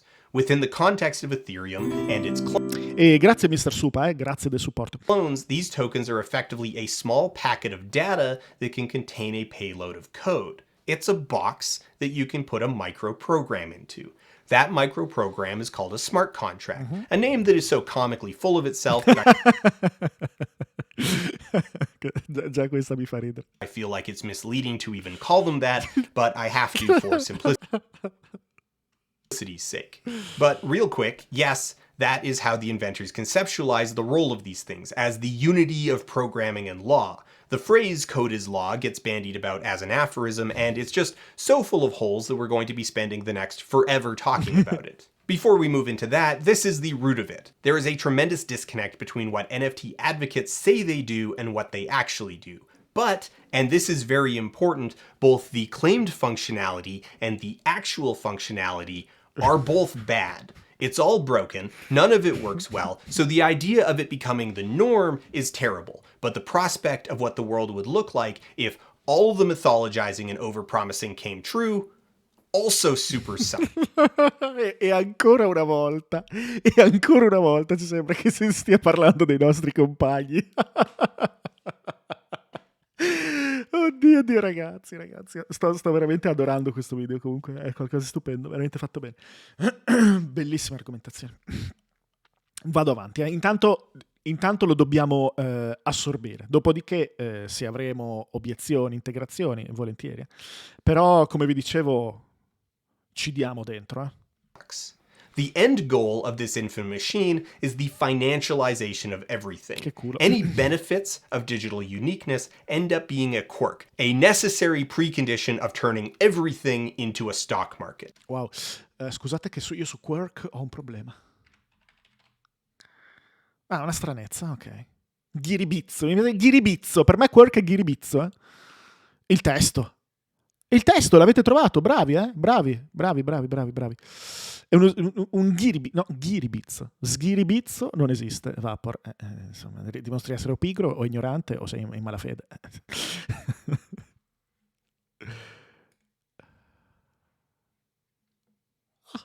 L'avete creato? Oddio, non voglio mettere dati privati di qualcuno a schermo.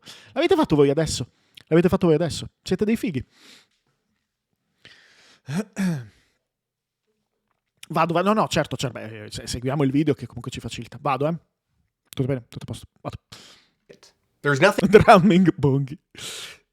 particularly offensive underpinning the concept of digital collectibles. Frameworks and subcultures for forms of digital collectibles have existed for decades within various contexts, but NFTs exist to lend credibility and functionality to the cryptocurrencies that they exist on top of. Ok, questa è un'affermazione molto molto impegnativa che credo regga il video stesso. E qui lui ce lo deve dimostrare. Perché io qua qui è la parte dove casco dal pero e penso.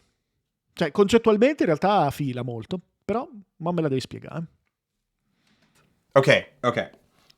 Code is law. Now, what that little smart contract program does is up to the token creator. It can be a relatively sophisticated applet that allows the user to execute various commands, or it can be a plain hypertext link to a static URL of an image, or anything in between. Most are a lot closer to static URLs than they are to functional programs. This is in part because the thing that NFTs have become synonymous with are digital art. Esattamente. Works, but really what the token represents is arbitrary. It can be a video game item, a permission slip, a subscription, a domain name, a virus that steals all your digital stuff, or a combination of all of those. Well, the concept has been floating around since 2015 when the framework was thrown together in a day during a hackathon, and the first Ethereum implemented tokens were minted in 2017. For the mainstream, the story starts in the spring of 2021, following a string of high-priced sales of tokens minted by digital artist Beeple, culminating in a $69 million sale of a collage of Beeple's work in March via old money auction house Christie's. This high-profile sale triggered a media frenzy and an online gold rush as various minor internet celebrities raced to cash in on the trend, hoping to be the next to cash out big. E qui ci si potrebbe interrogare su culo. Vi ricordate culo? Ci si potrebbe interrogare su culo di cartoni morti. Nel senso che, ok culo, ok la gag, però sì Alexander, sì, ne avevamo parlato all'epoca, sì, però quelle live sono perse come lacrime nella pioggia. No, cartoni morti. Si potrebbe interrogare su culo. Grazie a Hertz. Culo coin.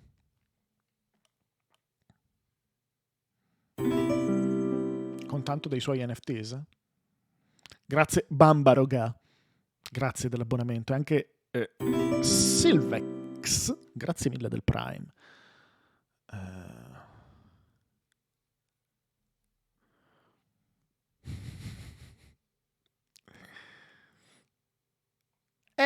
Cioè, al di là della gag che è molto divertente e simpatica, ovviamente, cioè, essendoci il culo di mezzo io rido. Questo, sapete che io ho questi automatismi. Culo!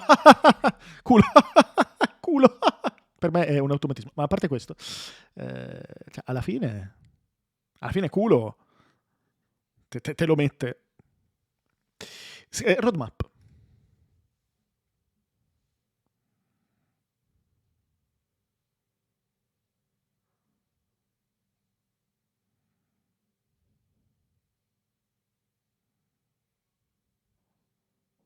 Sì, è quello. Andiamo avanti. Cioè, alla fine è una gag, ma è una gag seria, è una gag vera.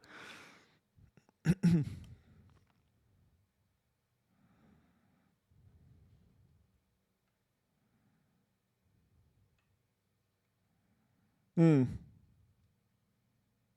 avanti. Over the course of about 6 weeks, the ecosystem burnt through just about every relevant meme possible. Lena Morris, popularized on Reddit as Overly Attached Girlfriend, sold the original screen grab to Emirati music producer Farz and Fard for the equivalent of a little over $400,000. Tu dimmi. Chapeau, cosa ti devo dire? Veramente chapeau. Qua veramente trovi il pollo sopra di te, se siamo capiti. US. Zoe Roth, aka Disaster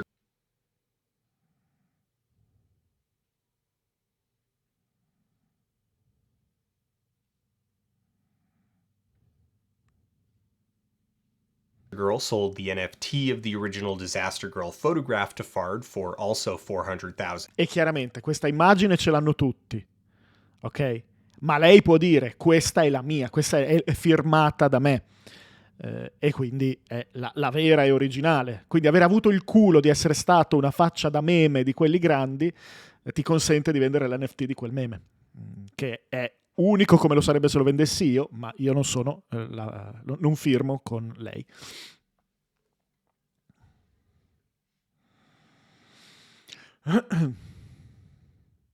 Certo, assolutamente sì, Vapor, non stai assolutamente possedendo l'immagine che possiedi quando ti pare a piacimento. Assolutamente sì. Un puntatore all'URL dove sta l'immagine. Sì.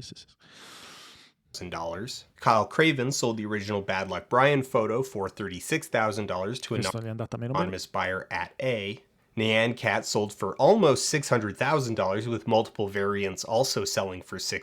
Qui voglio sapere chi è che lo detiene, infatti multiple variants, ma per forza, che io sono Mr. Nyan Cat, non ho capito. Figures. Allison Harvard sold Creepy Chan 1 and 2 for $67,000 and $83,000 respectively, also both to Fard. Questo Fard, sicuramente essendo comunque molto early, avrà trovato il Fard sopra il Fard, però insomma.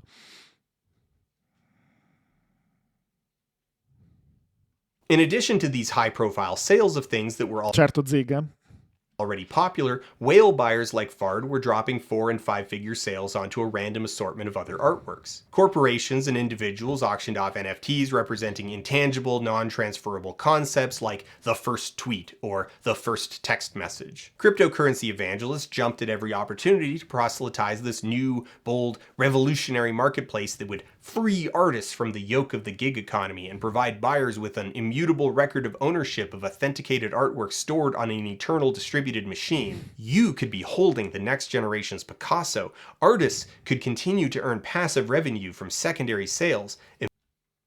Certo, questo è importante, le entrate dalle vendite successive. C'è sempre la percentuale che va al possessore iniziale.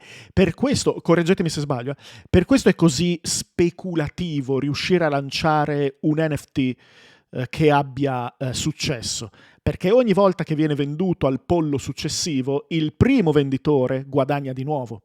Spoiler, in realtà gli artisti vengono scammati, lo scopriremo eventualmente. Sì. No, ma tu non agisci sull'immagine, Sergei.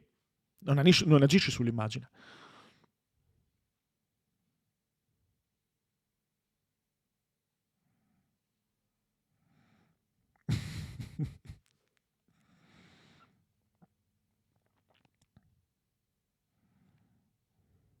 Dipende dallo smart contract, grazie sigaretta, però tendenzialmente se io lo voglio produrre farò uno smart contract, correggetemi di nuovo se sbaglio, farò uno smart contract di questo tipo, mi sembra la cosa più intelligente da fare nel caso si voglia mettere in giro un NFT, ma correggetemi se ho detto una cazzata.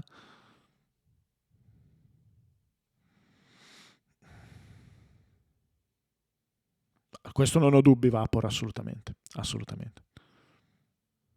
Grande scam recente a danno di un sacco di musicisti, ok. Spero e penso che questo video andrà a fondo anche da quel punto di vista. Quindi starei sul nostro pezzo.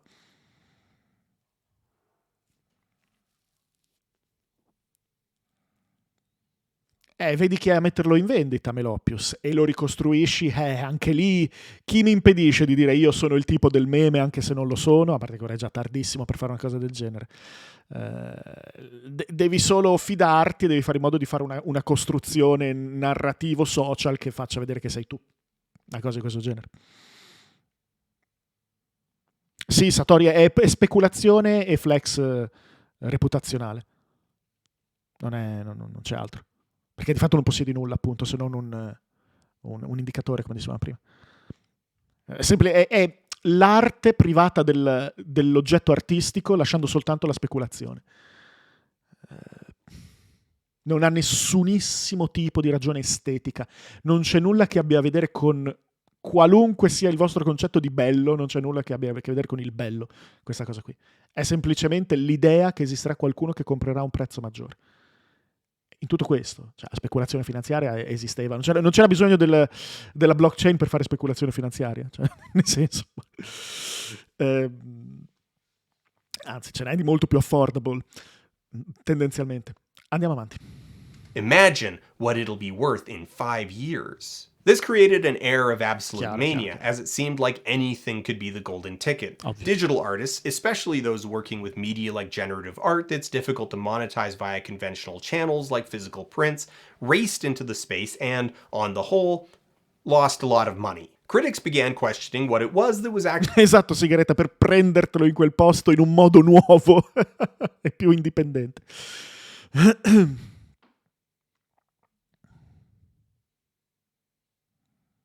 Al token, esatto, Hertz. Infatti lo diceva prima. Di solito sono le immaginette, ma in realtà ci puoi mettere quello che vuoi. Infatti Montemagno lo usa come pass per dare vantaggi esclusivi a chi lo compra. Sì. Vado. Actually being bought and sold. Copyright, commercial permission, a digital file, bragging rights. In a huge number of cases, the answer... Scusate, devo tornare indietro di due cose perché mi sono stato distratto. Scusate, ora mi riconcentro qui.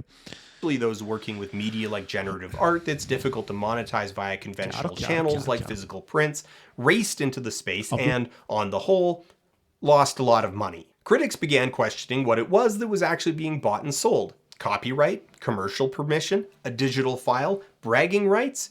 In a huge number of cases, the answer wasn't very clear, and even the sellers, caught in the promise of a payday, weren't altogether sure what they had even sold. Tons of the tokens did little more than point to images stored on normal servers readily accessible via HTTP, meaning the bought assets would be just as vulnerable to link rot as anything else. Some pointed to images stored on peer-to-peer IPFS servers, which are more resistant to link rot. Che imbarazzo. As similar to a torrent, it only requires that someone keep the file active somewhere rather than requiring the original server to stay up, but as millions of dead torrents prove, that's still a far cry from the eternal storage. In ogni caso, non abbiamo creato la scarsità dell'opera. E questa cosa è... Vi ricordate quel video del cazzo che abbiamo visto l'altra sera, quella cosa super trash, e l'NFT era uno stampato appeso al muro? Cioè, almeno era comunque un'idea naif, perché non è neanche quello, ovviamente. Ah, signore. È talmente demenziale che davvero compri solo la speranza di trovare qualcuno che comprerà la speranza, di trovare qualcuno che comprerà la speranza, di trovare qualcuno che comprerà la speranza, di trovare qualcuno che comprerà la speranza finché non arriva lo stronzo. Solution that evangelists were claiming. The images were stored and delivered the same way as any other image on the internet, easily saved or duplicated simply by virtue of the fact that in order for your computer to display an image, it needs to download it. Claims of digital scarcity apply only to... Bravo. Comunque ragazzi, questo video è veramente fatto con tutti i crismi. Arrivato al minuto 46, posso soltanto dire un tanto di cappello gigantesco a chi ha fatto sto video. Risponde a tutte le domande che ci sono venute in mente, va a sviluppare i pensieri che ti possono venire in mente mentre lo guardi, e ho iniziato questo video che, vi dico, non ho la sensazione che mi abbia detto cose che non sapevo, eppure non le avrei assolutamente sapute dire prima. Quindi vuol dire che non le sapevo, o comunque ne avevo un'idea troppo vaga e troppo fumosa. Quindi veramente utile e interessante. Deve ancora arrivare il bello, anzi il brutto. Peso. E gli ultimi 5 minuti va full vendrame. Come sarebbe? Ci sono gli elogi di altri creator. Ma ci sta. Ma lo sapevo che lui fa anche gli NFT. Ma è esattamente quello che vedevamo prima, Dario. È esattamente quello che vedevamo prima. Nel senso che lì ci sono anche NFT. Comunque è vero che li aveva già fatti anche in precedenza. Mi ricordo che lanciò un NFT appena si parlò di NFT. Ma qui ci sono anche NFT.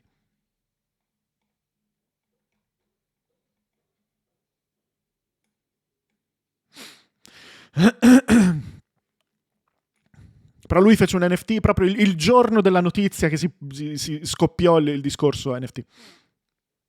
Vado.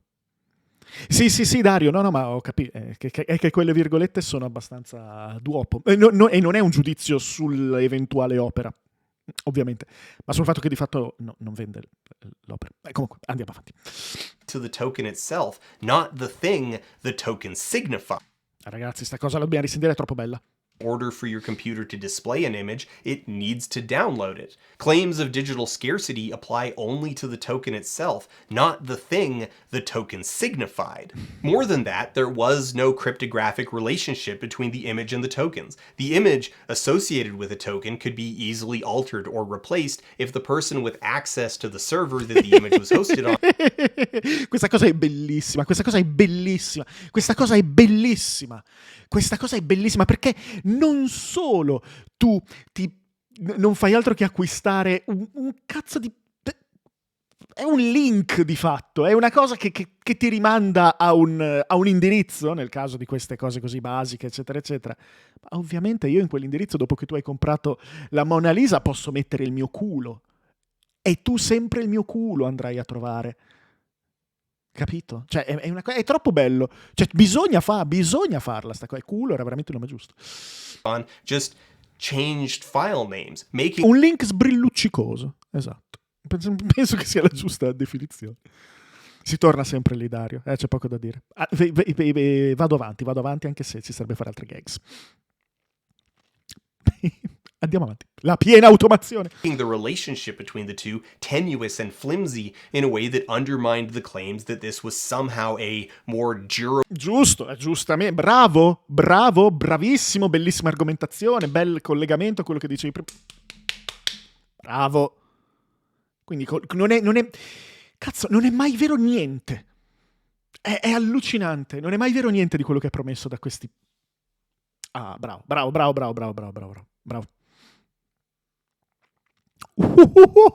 Cosa c'è di meglio di acquistare un link? La possibilità di acquistare il link. Atari vende loot boxes di NFT. No, è fantastico. Sto un po' oscillando sul parasociale.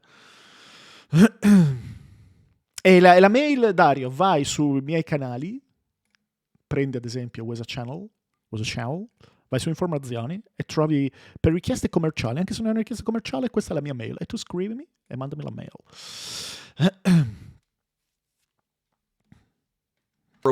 Reliable way of transacting digital art. There was also no root proof of authenticity, no confirmation that the person minting the artwork was the person who created the artwork. This is a pretty handy encapsulation of the way that blockchain fails to solve the most common problems with fraud, which tend to start with bad data going into a system at the input, not data being altered midstream. Artists who complained about this system, which clearly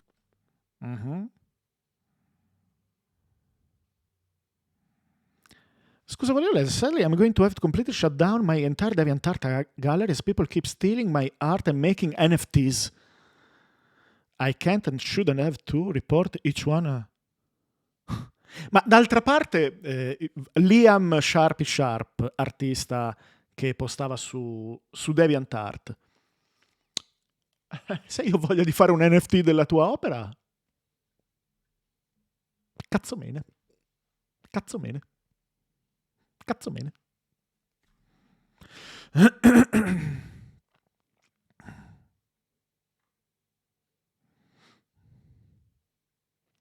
No, Decrypter, io posso prendere, non è mica necessario, io posso semplicemente prendere la sua immagine, metterla, uploadarla come voglio, poi rimandarla. Non ho nessun, devo solo rubargli l'immagine. Chiaramente è una cosa che su DeviantArt tu non dovresti fare, ma basta fare un qualsiasi script, esattamente. Teoricamente, se lui le ha copyrightate, sì. Ok? In teoria lo dovresti fare solo con immagini con cui puoi fare... Ma... Ciao?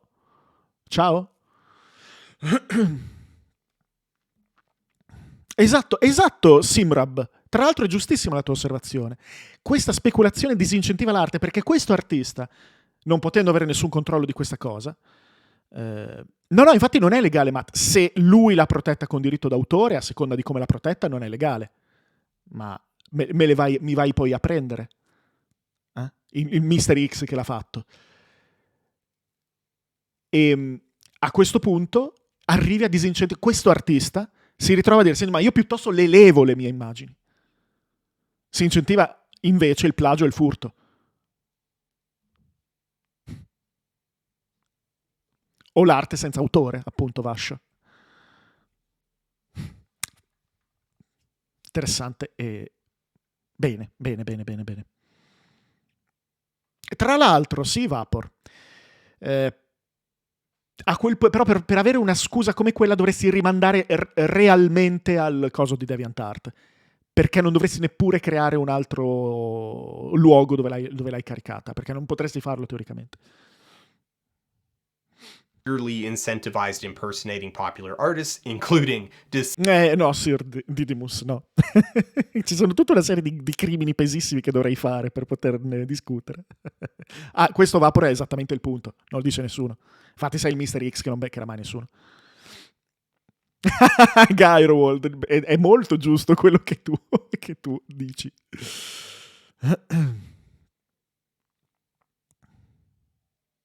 Certo, Hertz, ma nel frattempo magari sei riuscito a vendere e far fare qualche passaggio eventualmente. Sì, no, avete ragionissimo. Ma sicuramente, Frank, perché tanto non arrivi a nulla. Valli a pigliare tutti i Mr. X. Scusate, torno indietro di uno e... Andiamo. Ma certo che sì, Mastershare, anche perché lì ne trovi assolutamente di non copyrightate. Il problema è che probabilmente non sei nessuno perché sia sexy comprare il tuo NFT di Mozart, capito? Se lo facesse la Royal cazzo in culo, magari... nota. Ah, assolutamente sì, Dario, questa cosa è verissima. Vado avanti. This system, which clearly incentivized impersonating popular artists, including deceased artists, were told Wow! Wow! Wow! Ragazzi, guardate cosa abbiamo a schermo. Ma ragazzi, ma io dico, oggi si stravola mi dispiace perché questa live è piuttosto pesante da seguire, me ne rendo conto. Ma per chi è rimasto connesso, ragazzi, si stravola. Porca miseria, sto video che cosa non è. Wow. Wow. Wow. Scusate, ma io sono talmente sempre emozionato e inorridito al fatto che Hobbes aveva capito tutto. Andiamo avanti. told that it la natura umana was their fault for not jumping in sooner. That if they had bought in and minted their stuff first, then it would have been easy to prove the forgeries. Because evangelists don't see this as a tool, as a market that may or may not fit into an artist's business. They see it as the future. So failure to participate isn't a business decision, it's just a mistake. Che è notevole, no? Ti viene imposto, in questo senso si può dire dall'alto, un mercato al quale devi partecipare, anche se ha tutte queste caratteristiche per renderlo in verità meno desiderabile del mercato precedente, potremmo dire così. Se sono cazzi tuoi, io ti scammo, no? Come si usa oggi, però ho usato un anglismo. Davvero serious, Gabri? Sì. Capitalismo. Sono pigro o sono ignorante, o entrambe le cose. Che tra l'altro apro una parentesi sul discorso di ieri. E l'ironia?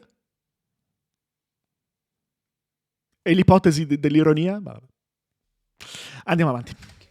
They're terrible people. All told, the frenzy collapsed pretty quickly. By June, the market had already receded by about 90%, which incidentally just further incentivized the low-effort process of minting other people's artwork to the point that art platform DeviantArt implemented an extremely well-received feature that scans several popular NFT marketplaces for matching images. The output of that is extremely depressing. Not to labor the point, but reposting digital art without attribution is nothing new. Chiaro, come giustamente osservavate prima. Mi è sembrato vedere uno spy, piccino. Profiting off someone else's art is also nothing new. All that's new is NFTs represent a high-energy marketplace with an irrational pricing culture where the main buyer is easily flattered and not particularly discerning. The potential payoff is extremely high, much, much higher than a bootleg Redbubble store. The consequences border on non-existent, and the market is clearly in an untenable state, so there's an incentive to get in at as low a cost as possible before Chiaro. it collapses. Hence, the absolute plague of art theft. È interessante perché in realtà, come diceva prima quando parlava delle cryptocurrencies, e spero apprezziate la pronuncia, è il paradiso degli early adopters, ma di fatto che fosse più o meno completamente voluto, che ci fosse davvero questa ideologia demenziale sincera, non è una cosa che ci interessa, il processo e le intenzioni ovviamente, di fatto l'early adopter vince perché ingegnerizza una bolla. Questo non è altro che questo. La creazione a livello informatico e poi anche di comunicazione di una bolla. Chiaramente chi la fa nascere vince. Ci può essere il pollo che però è in trend e ha culo di trovare il pollo che sta ancora sopra perché l'esplosione tira ancora, ma se siamo capiti, perché poi non c'è, attenzione, l'immagine non c'è solo il tizio col cerino in cima, ma poi c'è tutta una cascata di tizi col cerino, perché si ritorna da dove si è partiti. Vabbè, fantastico. Esatto, Vapor, assolutamente sì. E chi metti nel girone dell'inferno più basso, Roblox o questa roba qui? Guarda, questa è una bellissima domanda, Andrei. Una domanda molto impegnativa. Forse questa. Non lo so. Merda, però Roblox, ragazzi, se faccio mente locale. Forse Roblox. Per i bambini. Ma io mi domando una cosa. ma mettete avremmo la risposta finale con gli NFT dentro a Roblox. Non ce li hanno messi. Non ce li hanno messi. Ah, Hertz, ti devi recuperare l'apposita live. Vai veramente sincero, vai su YouTube e fai USA, cantina USA Roblox. Quella è una live da recuperare. Sarebbe veramente perfetto mettere gli NFT dentro Roblox per non avere mai più problemi. Recuperatela quella live, recuperatela, ragazzi. Ragazzi, non ne avevo io prima di vedere quei video. Voi non avete idea di che cos'è Roblox. Voi non ve lo potete immaginare. Ve lo giuro, ve lo giuro. Andiamo avanti. Even the argument that artists could make passive revenue off secondary sales turned out to have a lot of caveats attached. One, the smart contract for the token needs to have a function that defines royalties, so anyone who minted a token based off of hype, making it sound like an inherent function of the system, was out of luck. And two, the token doesn't know what a sale is and can't differentiate between being sold and being transferred. So it's actually the marketplace that informs the token you're being sold and collects the royalties. Quindi è il buon cuore di quelli che fanno le transazioni successive. Ah! E comunque bella il mago di riga. E Roblox ha implementato gli NFT per non saperne leggere né scrivere. Ed è direttamente a un passo da Satana nel nostro inferno dantesco. Interessante questa cosa che ha appena detto. È veramente la ciliegina su una torta che ha già un Jenga di ciliegine sopra, perché veramente qui continui ad avere ciliegine, continui ad aggiungere ciliegine, ma non vedi neanche più la torta da tante ciliegine che hai messo. Andiamo avanti. Royalties. End result, royalties are easily bypassed simply by using a marketplace that doesn't collect royalties or uses a different format of royalty collection that's incompatible with the function the token uses. While a few sellers, legitimate and otherwise, made off with undeniably big paydays, hundreds of thousands of artists bought in only to find that there wasn't a new, revolutionary, highly trafficked audience of digital art collectors. Instead, there was a closed market, dealing in casino chips, where the primary winners were those already connected, who already had the means to get the attention of the whales in the media, a market where participation required buying into a cryptocurrency at a rapidly fluctuating price in order to pay the minting costs to post the work, where it would sit unsold. This left those artists in the lurch, where they had to choose between just eating the losses or attempting to convince their existing audience to buy in as well. Mio Dio. Cazzara, sto video è una cosa fantastica. Questo passaggio, ragazzi, è molto triste, perché inizia a parlarci di community al seguito degli artisti e delle spalle al muro degli artisti polli. Just eating the loss on rapidly fluctuating price in order to pay the minting costs to post the work, where it would sit unsold. Unsold. This left those artists in the lurch, where they had to choose between just eating the losses or attempting to convince their existing audience to buy in as well. Questa parte è pesante, veramente pesante. Veramente pesante, davvero Leoz. È veramente pesante questo passaggio. Sei in perdita. Ma d'altra parte è sempre il discorso del Ponzi scheme. Sei in perdita. L'unica cosa che può salvarti è tirare dentro qualcuno a cui riuscire a vendere. Dio.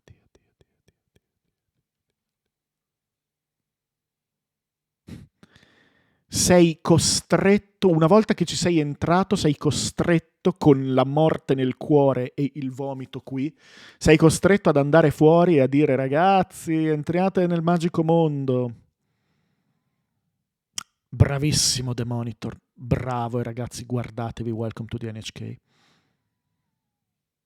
Sì, sei bravissimi ragazzi. Porca miseria, ragazzi.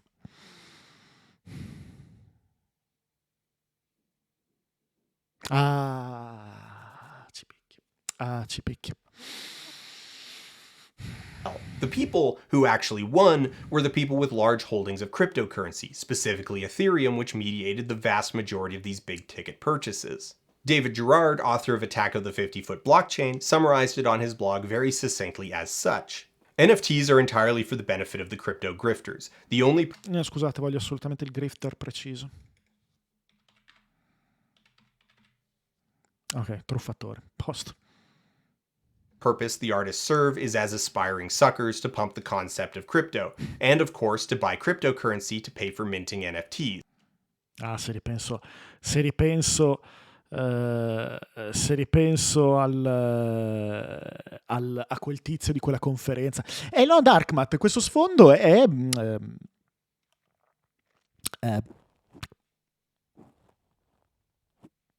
un'opera d'arte di Murakami. Bravissimo, è Murakami, quindi tecnicamente è un'opera d'arte. Però non NFT, è un'opera d'arte reale. Oggi pensavo quasi di mettere Tom Brady sullo sfondo. Poi un giorno lo cambio, un giorno che voglio lo cambio. Non voglio tenerlo forever. Andiamo avanti. Che è peso quello che stiamo vedendo. To pump the concept of crypto, and of course to buy cryptocurrency to pay for minting NFTs. Sometimes the artist gets some crumbs to keep them pumping the concept of crypto. The rush benefits them in two ways. First, the price of Ether itself goes up directly from the spike in demand. Between January and May, the price of Ether rose from $700 to $4,000.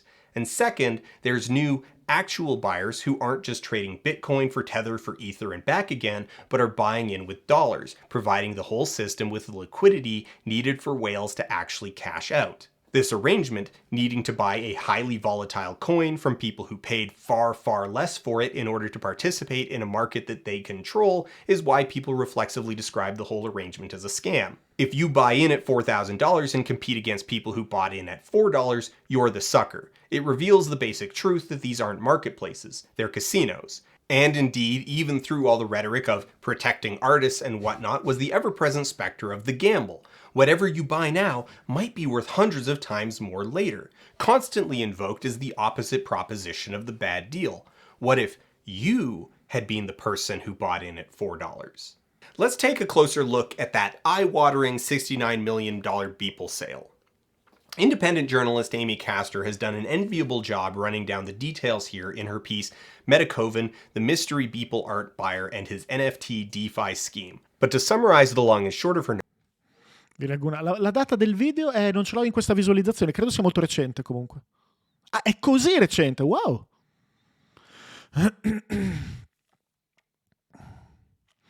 Sintesi, tizio ha 10 milioni di dollari in bitcoin che non può usare per comprare nulla e non può scambiare perché sono pesantemente tassati, ergo crea un universo parallelo dove usare le criptovalute inutilizzate per comprare NFT da rivendere per dollari ai fessi.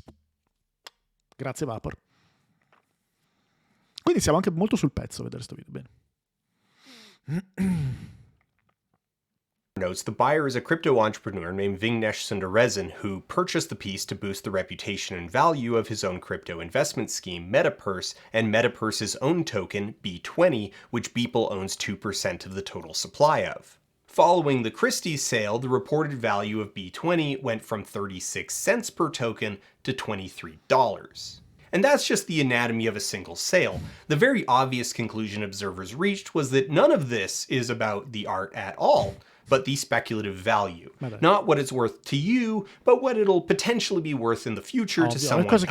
It's not a market, it's a casino. Gambling on the receipt for an image or video that otherwise Grazie.docs. infinitely digitally replicable. The thing itself is immaterial as long as it can make a line go up. This is the essence of the market and a microcosm of what evangelists imagine they want to see as the future, the financialization of everything. L'ideale è, esatto Hertz, quella notizia l'ho presente anch'io, l'ideale è quella, l'abbiamo fatto con le immaginine stronze, l'ideale è qualunque cosa, o un bel po' di cose, possono essere la prossima bolla di cui essere early adopters. In un certo senso il mondo cripto può essere un generatore quasi infinito di bolle speculative, più o meno. Sì, Gyroworld, però tu acquisti l'oggetto, non il link sbrilluccicoso. Certo, potrebbe per qualche ragione perdere tutto il suo valore o straperderne, però diciamo che c'è più sostanza sotto. C'è una comunità di interpreti che attribuisce valore attraverso delle argomentazioni che poi possono essere considerate valide o meno, naturalmente è da dibattere, e poi che si possa creare ed essere interessati a dare valore all'artista della propria scuderia a fini speculativi, certo che sì, però comunque c'è qualcosa sotto. Allegano un oggetto fisico, ma tanto non è l'oggetto fisico che rientra nella speculazione. Sì, pizza, sì. Questa è una bella domanda, Ballero Lero. Dipende per chi. Nel senso, non lo so. Secondo me alla lunga no.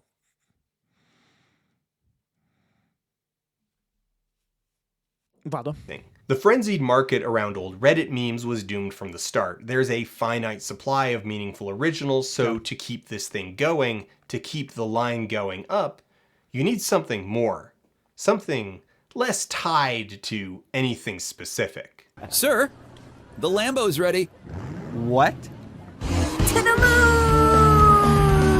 In the months since the initial craze, the marketplace had mutated. The it thing was no longer memes or digital works from established artists, but character profiles from large, procedurally generated collections with names like CryptoPunks, Bored Ape Yacht Club, Lazy Lions, Cool Cats, Ether Gals, Gator World, Baby Llama Club, Magic Mushroom Club, Rogue Society Bot, and Crypto Chicks.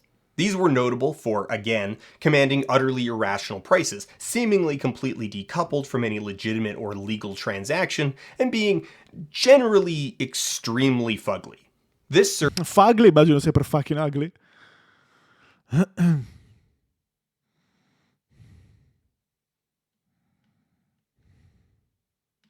surge generated an immediately adversarial relationship between the buyers, who touted them as both evidence of their extravagant wealth and their foresight into the future of digital economies, and pretty much everyone else. Comunque, se questo video è così recente e ha 3 milioni e passa di visualizzazioni,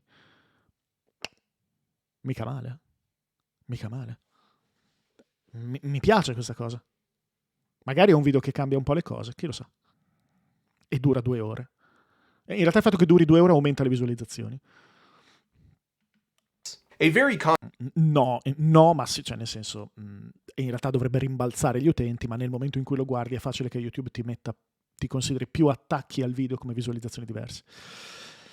In response to anyone using one of these profile pics or bragging about their purchase became saving and reposting the image in reply, or even changing profile pics to match. Spurred by a speculative tweet from Twitter developers suggesting that they were working on an NFT verification system, Twitter users broadly rallied at the opportunity to immediately identify people that it was okay to bully. Tweets from within the cryptosphere started leaking out, things like Santiago Santos tweeting things like NFTs equal identity 2.0. Can't remember the last time I used my pick on the left. Emphasis on physical traits, genetic lottery, prone to bias and prejudice. Identity by choice, unique and digitally scarce, representation of values and beliefs.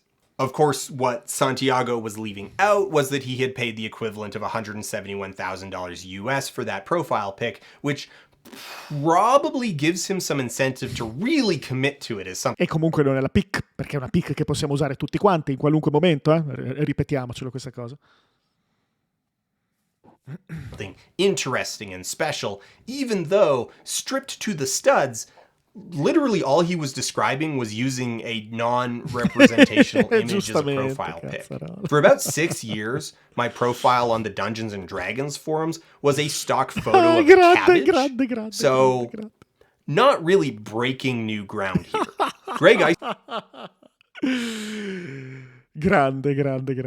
Eisenberg sat at his computer and decided to bang out, most people who make fun of NFTs own 0 NFTs, have never minted an NFT, have never participated in a community, have never staked their NFT, haven't built on top of an NFT project, have never earned an NFT playing a game, missed out on Bake, Punks, Cool Cats, etc. A chain of logic implying that skeptics of the market are just uninformed, sore losers. Incidents like these lent to the very accurate perception that the loudest voices in NFTs weren't very familiar with internet culture as a whole, weren't terribly smart in general, and were by and large coming at all this from the financial side, further supported by all of them having "tweets are not investment advice" in their Twitter bios.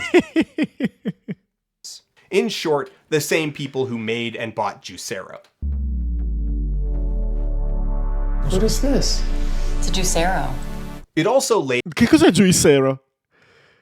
Cos'è Juicero? Oh, ragazzi, purtroppo, anche per prendere un attimo respiro e fare una piccola pausa, devo assolutamente capire. Non so che cosa sia. Il peggior spremi agrumi mai creato. Voglio vedere la pubblicità. Voglio vedere la pubblicità reale. Facevo, in realtà non spremeva nulla. Le tue pizze saranno incomparabili con il... Merda, mi è bastato questo per avere voglia di pizza. Ragazzi, che è un problema. Il capitalismo, l'avete letto su Vice, c'è anche, non solo se non scoppia è colpa del capitalismo, ma il capitalismo con la dopamina è il capitalismo. Forno Unicaro 16, che ti permette di preparare pizze. Making juice is easy. Start by taking a stroll down to the neighborhood farmer's market. Buy about $50 worth of organic fruits and vegetables. Don't forget to bring a tote bag. Do you sell tote bags? No, we'll just carry it. Did you forget your tote? Wash your fruits and vegetables. Cut them, chop them, wash them again, peel them. I think this peeler's broken. Dig your juicer out from the back of your cupboard, realize there's still a part missing, find it. Figure out how to put it all together, then juice. And enjoy. Oh, but did you think you were done? 'Cause you're not. Now you've made a big old mess that you have to clean up, the machine, the countertop, pretty much your whole kitchen. Can't get those beets out of anything. All right, so making juice isn't easy at all. It's actually a huge pain. But what if it didn't have to be? What is this? It's a Juicero. I'm sorry, I don't know what that word means. It's What's a new Juicero? word. Okay, define it for me. Juicero, the best juice ever. What comes out of the Juicero is so fresh that it shouldn't even be called juice. It should just be called, I don't know, squashed produce, because that's what it is. Our founder, Doug, is straight up made of juice. Literally, there's juice in my veins. Doug and the Juicero team have taken care of everything. Not just the washing, the peeling, and the chopping, but the growing, the harvesting, the washing, the refrigerated transport, the inspecting. Did we mention the washing? The packaging. And finally, delivering to your house. And we haven't even got... Grazie, Ramat, grazie. Esatto. Ma un cazzo di comprare il succo. L'eletto in persona ci dà la sua opinione in 16 secondi. Ok, Frank, con 16 secondi hai vinto. Buy these NFTs for $50. And so, like, when you think about the concept of digital scarcity and things that are, you know, they can't be copied. That are easily reproduced. Well, but they're not the same. L'eletto però ce l'ha preso, eh? Gotten to the most genius part yet. There's nothing to clean. No mess whatsoever. It's so easy that it makes the old way of juicing seem...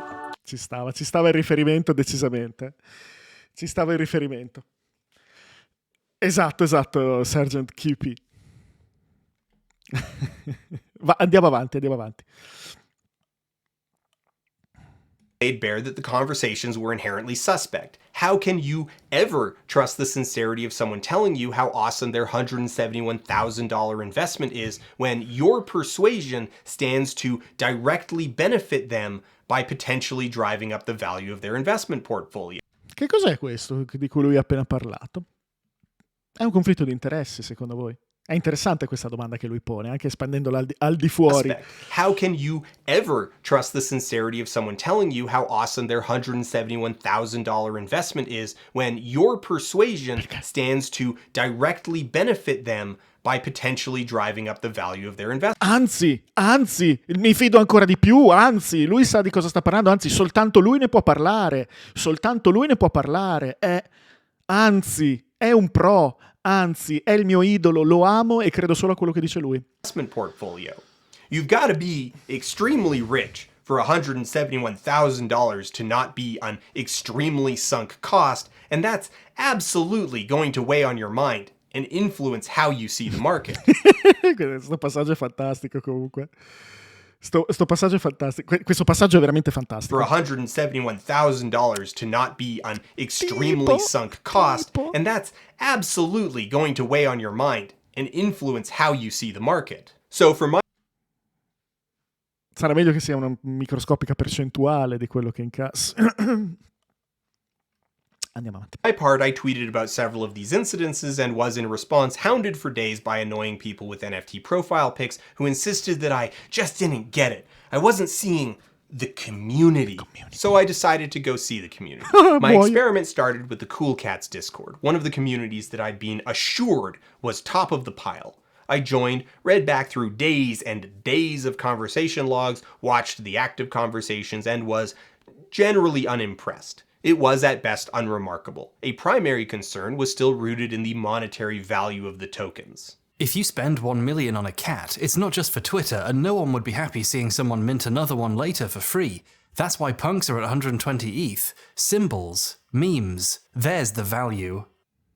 What wasn't unremarkable is the way that I was immediately deluged by bots sending me invites to other discords. So between the spam I was receiving and the Cool Cats dedicated shill channel, I came up with an idea. Ora arriva la musica, quindi abbiamo già il silenzioso. Ci starebbe Scott. Mi fido che non abbia voglia di sentire questa musica sparatissima. Ma magari è molto bella. È pure quella di prima, credo. Porca miseria, ma perché sono scemo? Era quella dello spottino.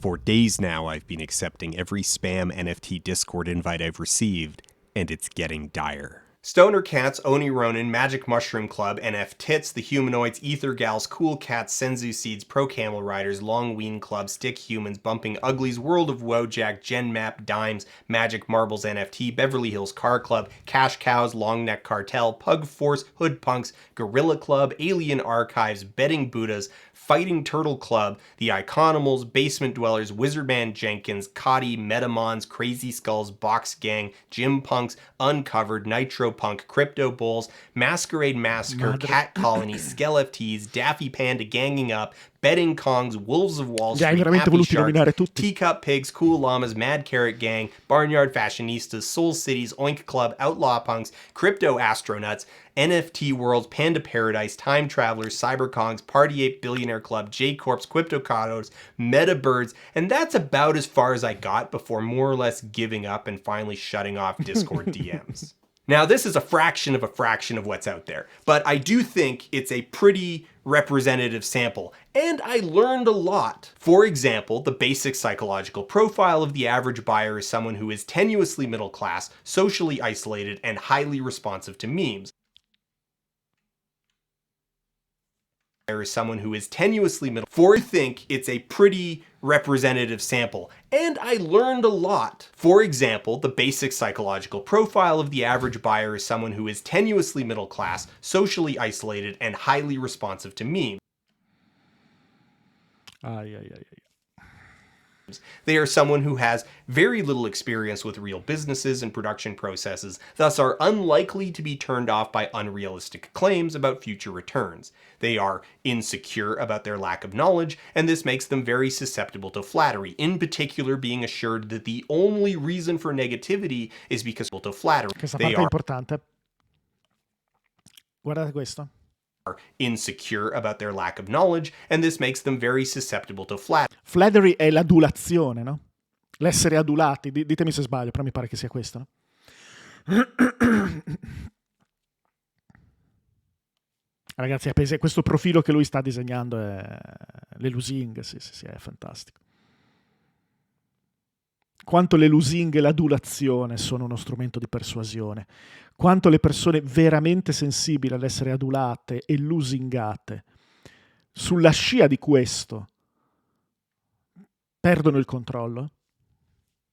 Allucinante. Flattery, in particular being assured that the only reason for negativity is because critics just don't understand what... E quindi entri a far parte di un club di super capenti.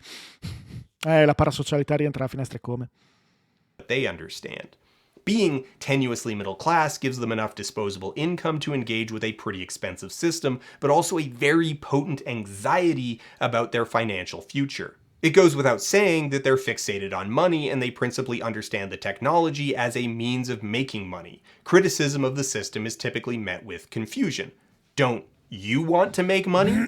I also learned a lot about fraud and how to do it both on purpose and by accident. The term rug pull, with its derivations rug and rugged, all to describe projects that made big promises but then took the money and ran, embedded themselves in my vocabulary extremely quickly. The market is just absolutely lousy with fraud and deception. Wash trading, where you sell something to your own sock puppets in order to lure in real buyers who think they're getting a good deal, is rampant. E questo meccanismo è quello del gioco delle tre carte.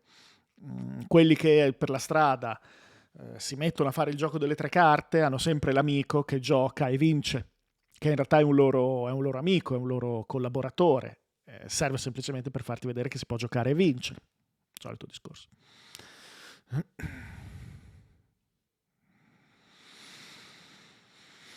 Marco. Market manipulation is so common and accepted that it's actually considered bad form if project leaders don't actively engage in it. Like, it's considered disrespectful to the buyers if the project leaders don't help them inflate the resale price. Also, and I really should not leave this merely implied, the art is bad, but not in any sort of interesting way. It's bad in a smoothed over copycat way, a low effort garbage dump from artists who have largely given up on having ideas or opinions. Derivative, lazy, ugly, hollow, and boring. The capacity for original thought long having been drained out of the illustrators kept in the employ and proximity of people who refuse to shut up about cryptocurrency, there is an overwhelming tendency to fall back on stale memes and self-flattery. A massive volume of cryptocurrency art ends up being art about cryptocurrency, transparent pandering to an audience that is either deeply stupid or easily pleased, and quite possibly both. Absent any artistic insight, the vacuum is instead filled to overflowing with references to Doge memes, Bitcoin, Ethereum, stonks, to the moon, buy the dip, good morning, and desperate pleas for senpai Elon Musk to notice them, all presented with the earnestness and authenticity of a pickle Rick bong.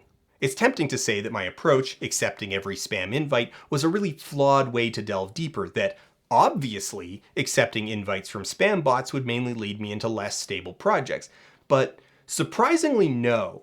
I got just as much spam for successful projects as humanoids and NFT worlds as I did for rug pulls like crypto astronauts and hoodpunks. On the whole, if you just look at the pitch package and the sample product, there's very little material difference between a project that's going to sell out 10,000 tokens in 6 hours and one that's going to become a trash fire. È ovvio, perché ne vengono prodotti a migliaia, no? E qualcuno ce la fa e qualcuno no, ma in realtà la matrice è la stessa, è chiaro.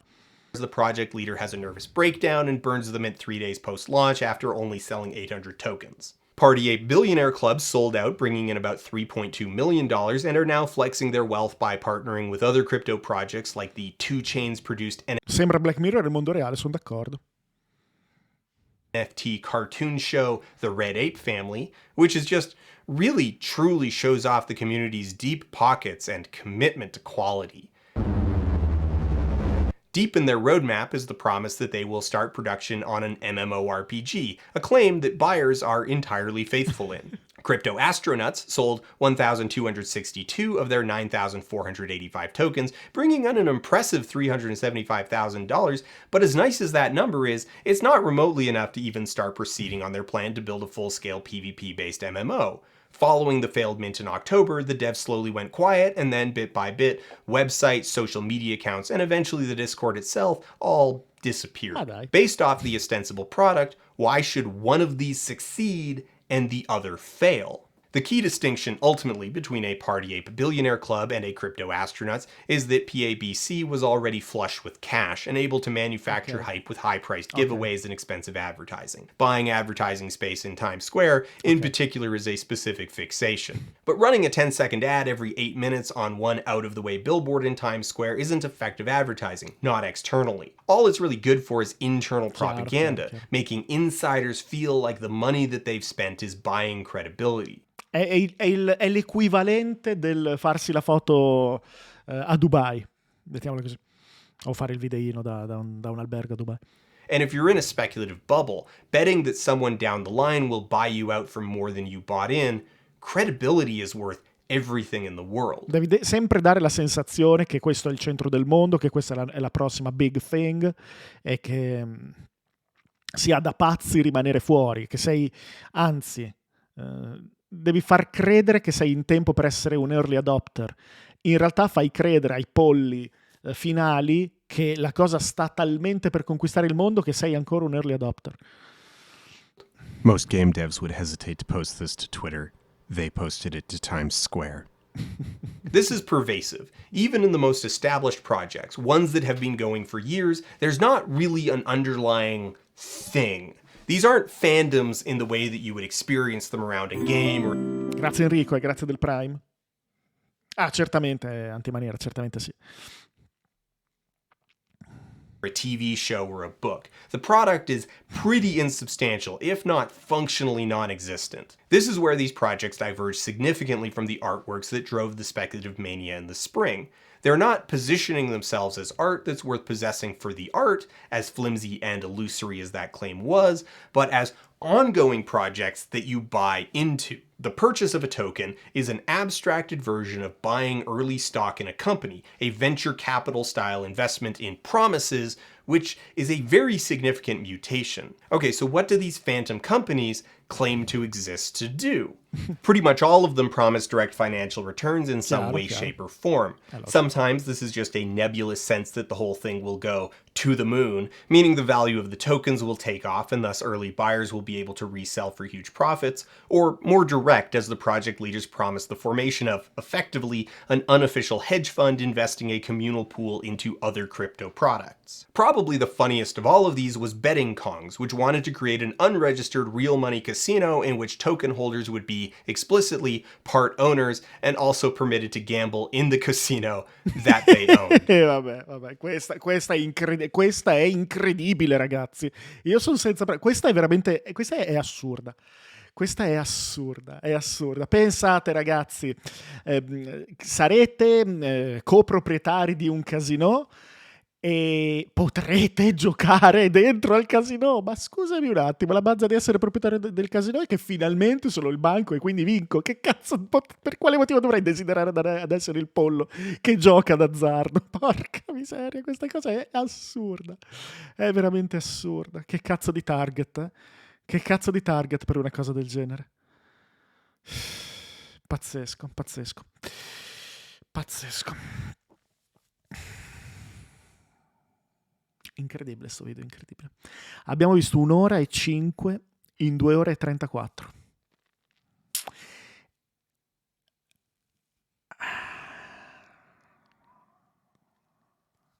Fatemi fare mente locale.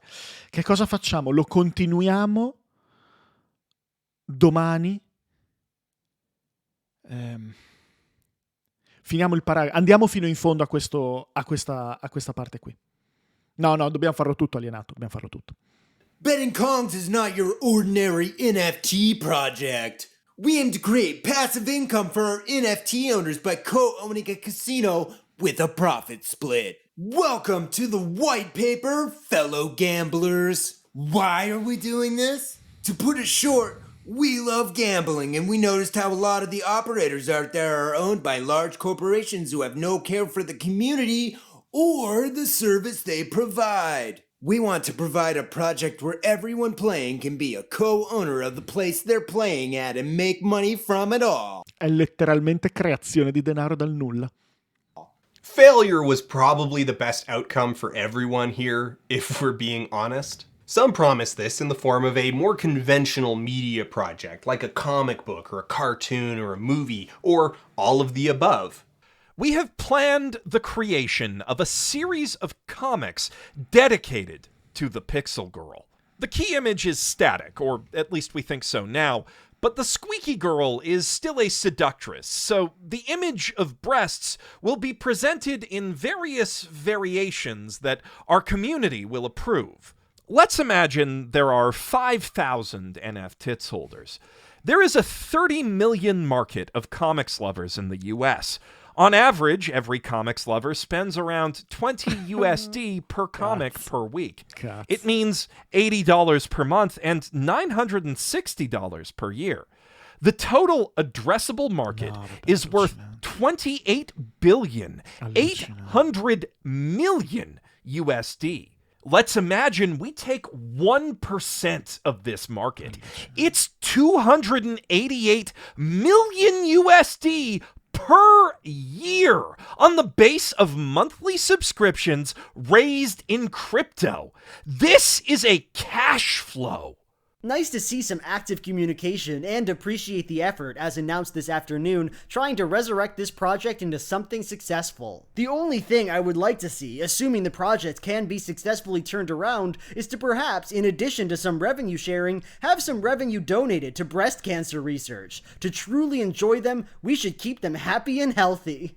As already implied, many of them promise video games. Mamma mia, ragazzi. Mamma, il principe nigeriano, davvero. A me dispiace, però devo dire una cosa.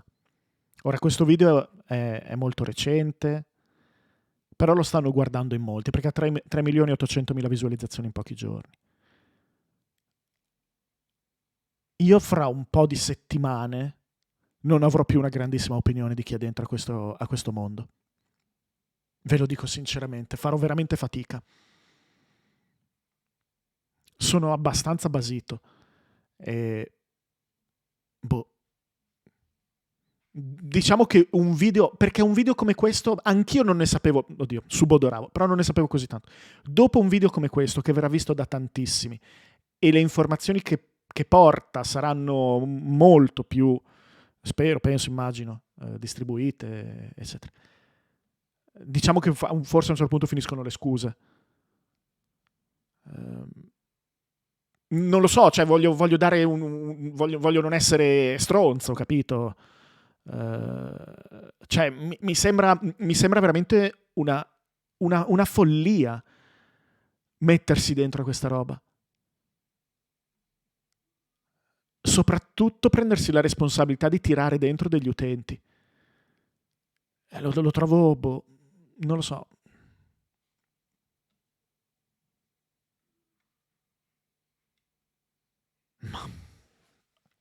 Mi sembra veramente allucinante, ve lo dico sinceramente.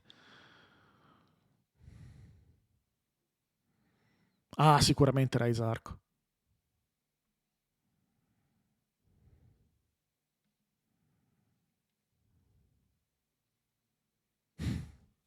Ah, tiz. Porca zozza. Often an MMO, but just as often, like, just the concept of a video game. Okay, wait.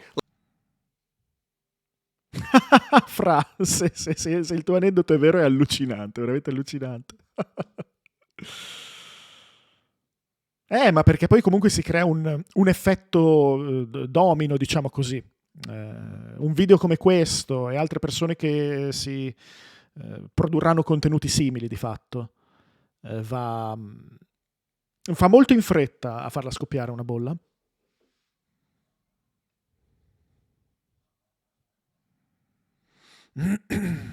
Let me word that another way. They will promise a video game. Like, that's the promise in its entirety. No clues for genre, style, scope, engine, or platform, or how any of the tokens would interact with it. Just a video game. If we sell 10,000 tokens for $300 each, we will start brainstorming development ideas for a video game.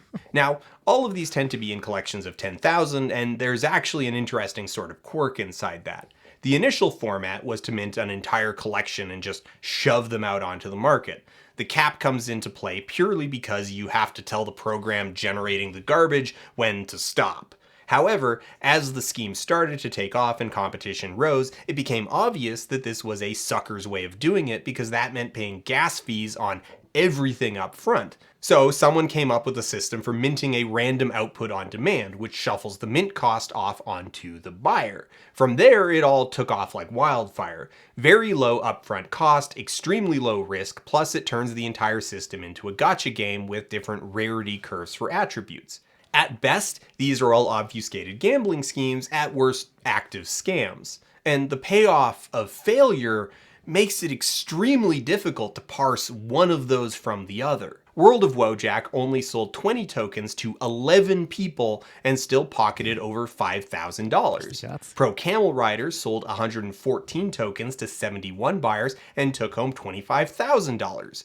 Metamon sold 722 of their 9999 tokens to 343 buyers and walked off with $211,000. Since the average buy-in is over $350, the payday for failure makes it irrational to succeed. The interesting aspect of it all, though, is the emergent fiction. Aspettate. Sono online? Ci sono stati fatemi sapere se ci sono stati problemi di trasmissione.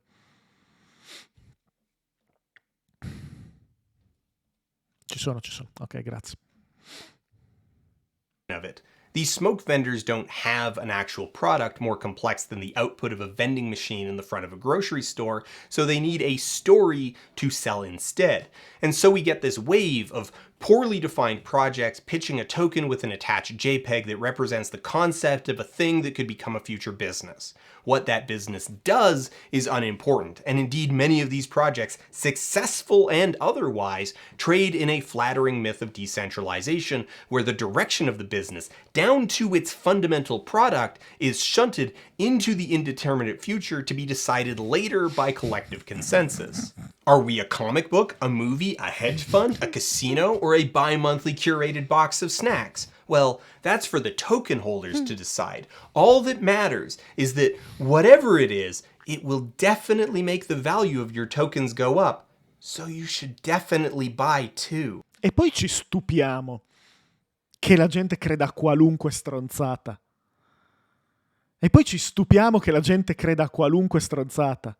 Come cazzo fai a salire a bordo di una cosa del genere? Come cazzo si fa a fare...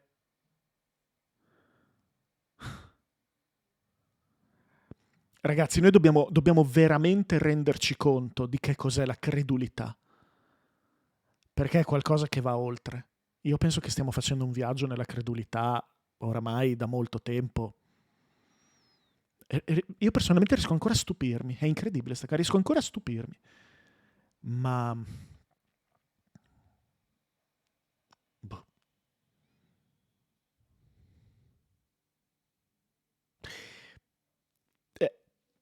Alla lunga veramente... Mettiamola così. Se le persone non sono stupide, ma stronze, diciamo così, in realtà c'è speranza.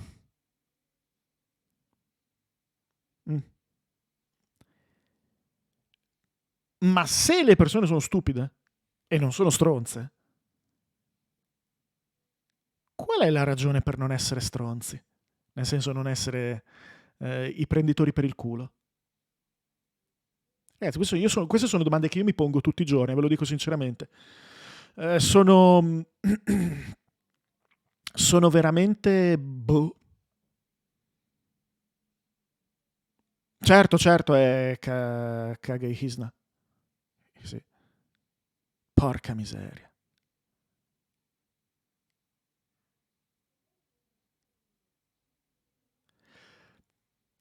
Sì, ma la vorrei fondare quella coscienza, The Monitor. Ti do ragione, ma...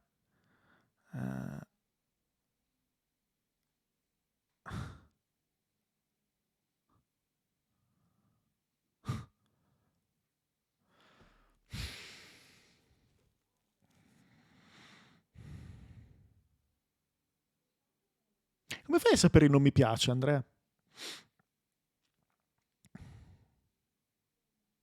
Certo, Melopius, per carità. No, questo è chiaro. Ma non...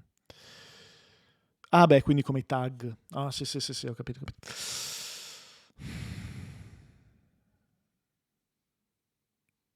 Ma io la risposta che mi do è sempre l'isola delle persone per bene. Del resto, tanti saluti.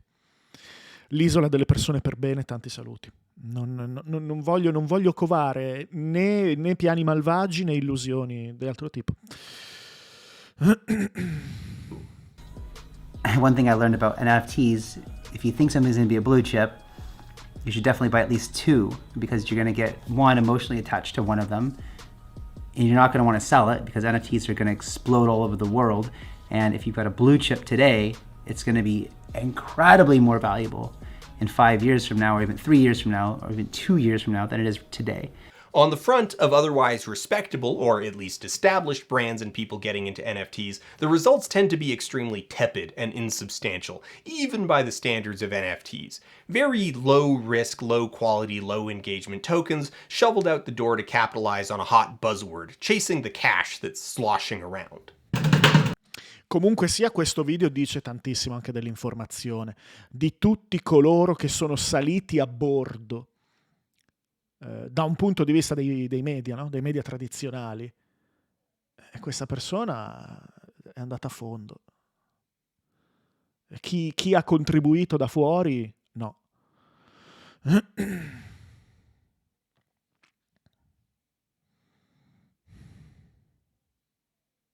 Ah, è super bello sto video, è super bello. Siamo arrivati al capitolo 6.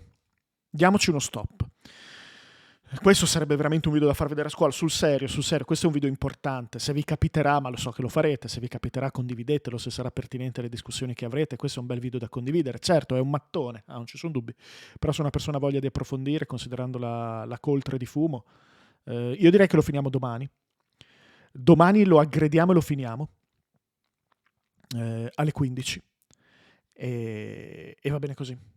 Per quanto riguarda la live serale di questa settimana, credo che salti. Stasera sicuramente non riesco a farla. Non so se riesco questa settimana a fare una live serale. Vedo se nel weekend ho modo di fare una live extra. Però mi sa che questa settimana va a farsi benedire. Quindi vi rimando a domani alle 15. Domani è giovedì. E domani lo aggrediamo da subito e sicuramente lo finiamo entro la live. E quindi chi di voi vuole fermarsi qui o chi vuole andare avanti con la visione, insomma, mi dispiace per chi domani salirà a bordo, però lo facciamo, va fatto. Domani è giovedì, sì, domani dovrei essere da Giacomo, anzi sicuramente domani sarò da Giacomo, su questo non ci sono dubbi, ma questo non ha a che vedere con la mia live perché sarà dopo la live pomeridiana, quindi le due cose non dovrebbero essere problematiche. Grazie Sergei, molto gentile. E dopo, non so, quello lo devi chiedere a Giacomo, però sicuramente non dalle 15 alle 17:15, una cosa del genere. No, Rikimaru, non sono particolarmente interessato, vedrò domani con calma che cosa è saltato fuori, se è un Gran Turismo Sports con il single player di cui non fregava un cazzo nessuno, cosa di cui sono molto timoroso. E vi ringrazio molto per aver seguito. Domani appuntamento, questa è una live da recuperare entro domani. Domani appuntamento alle 15, non ci perderemo tanto in chiacchiere, 2 saluti e si parte per vedere il bello che si diceva essere alla fine di questo video. Grazie di cuore dell'attenzione e nulla, vi saluto.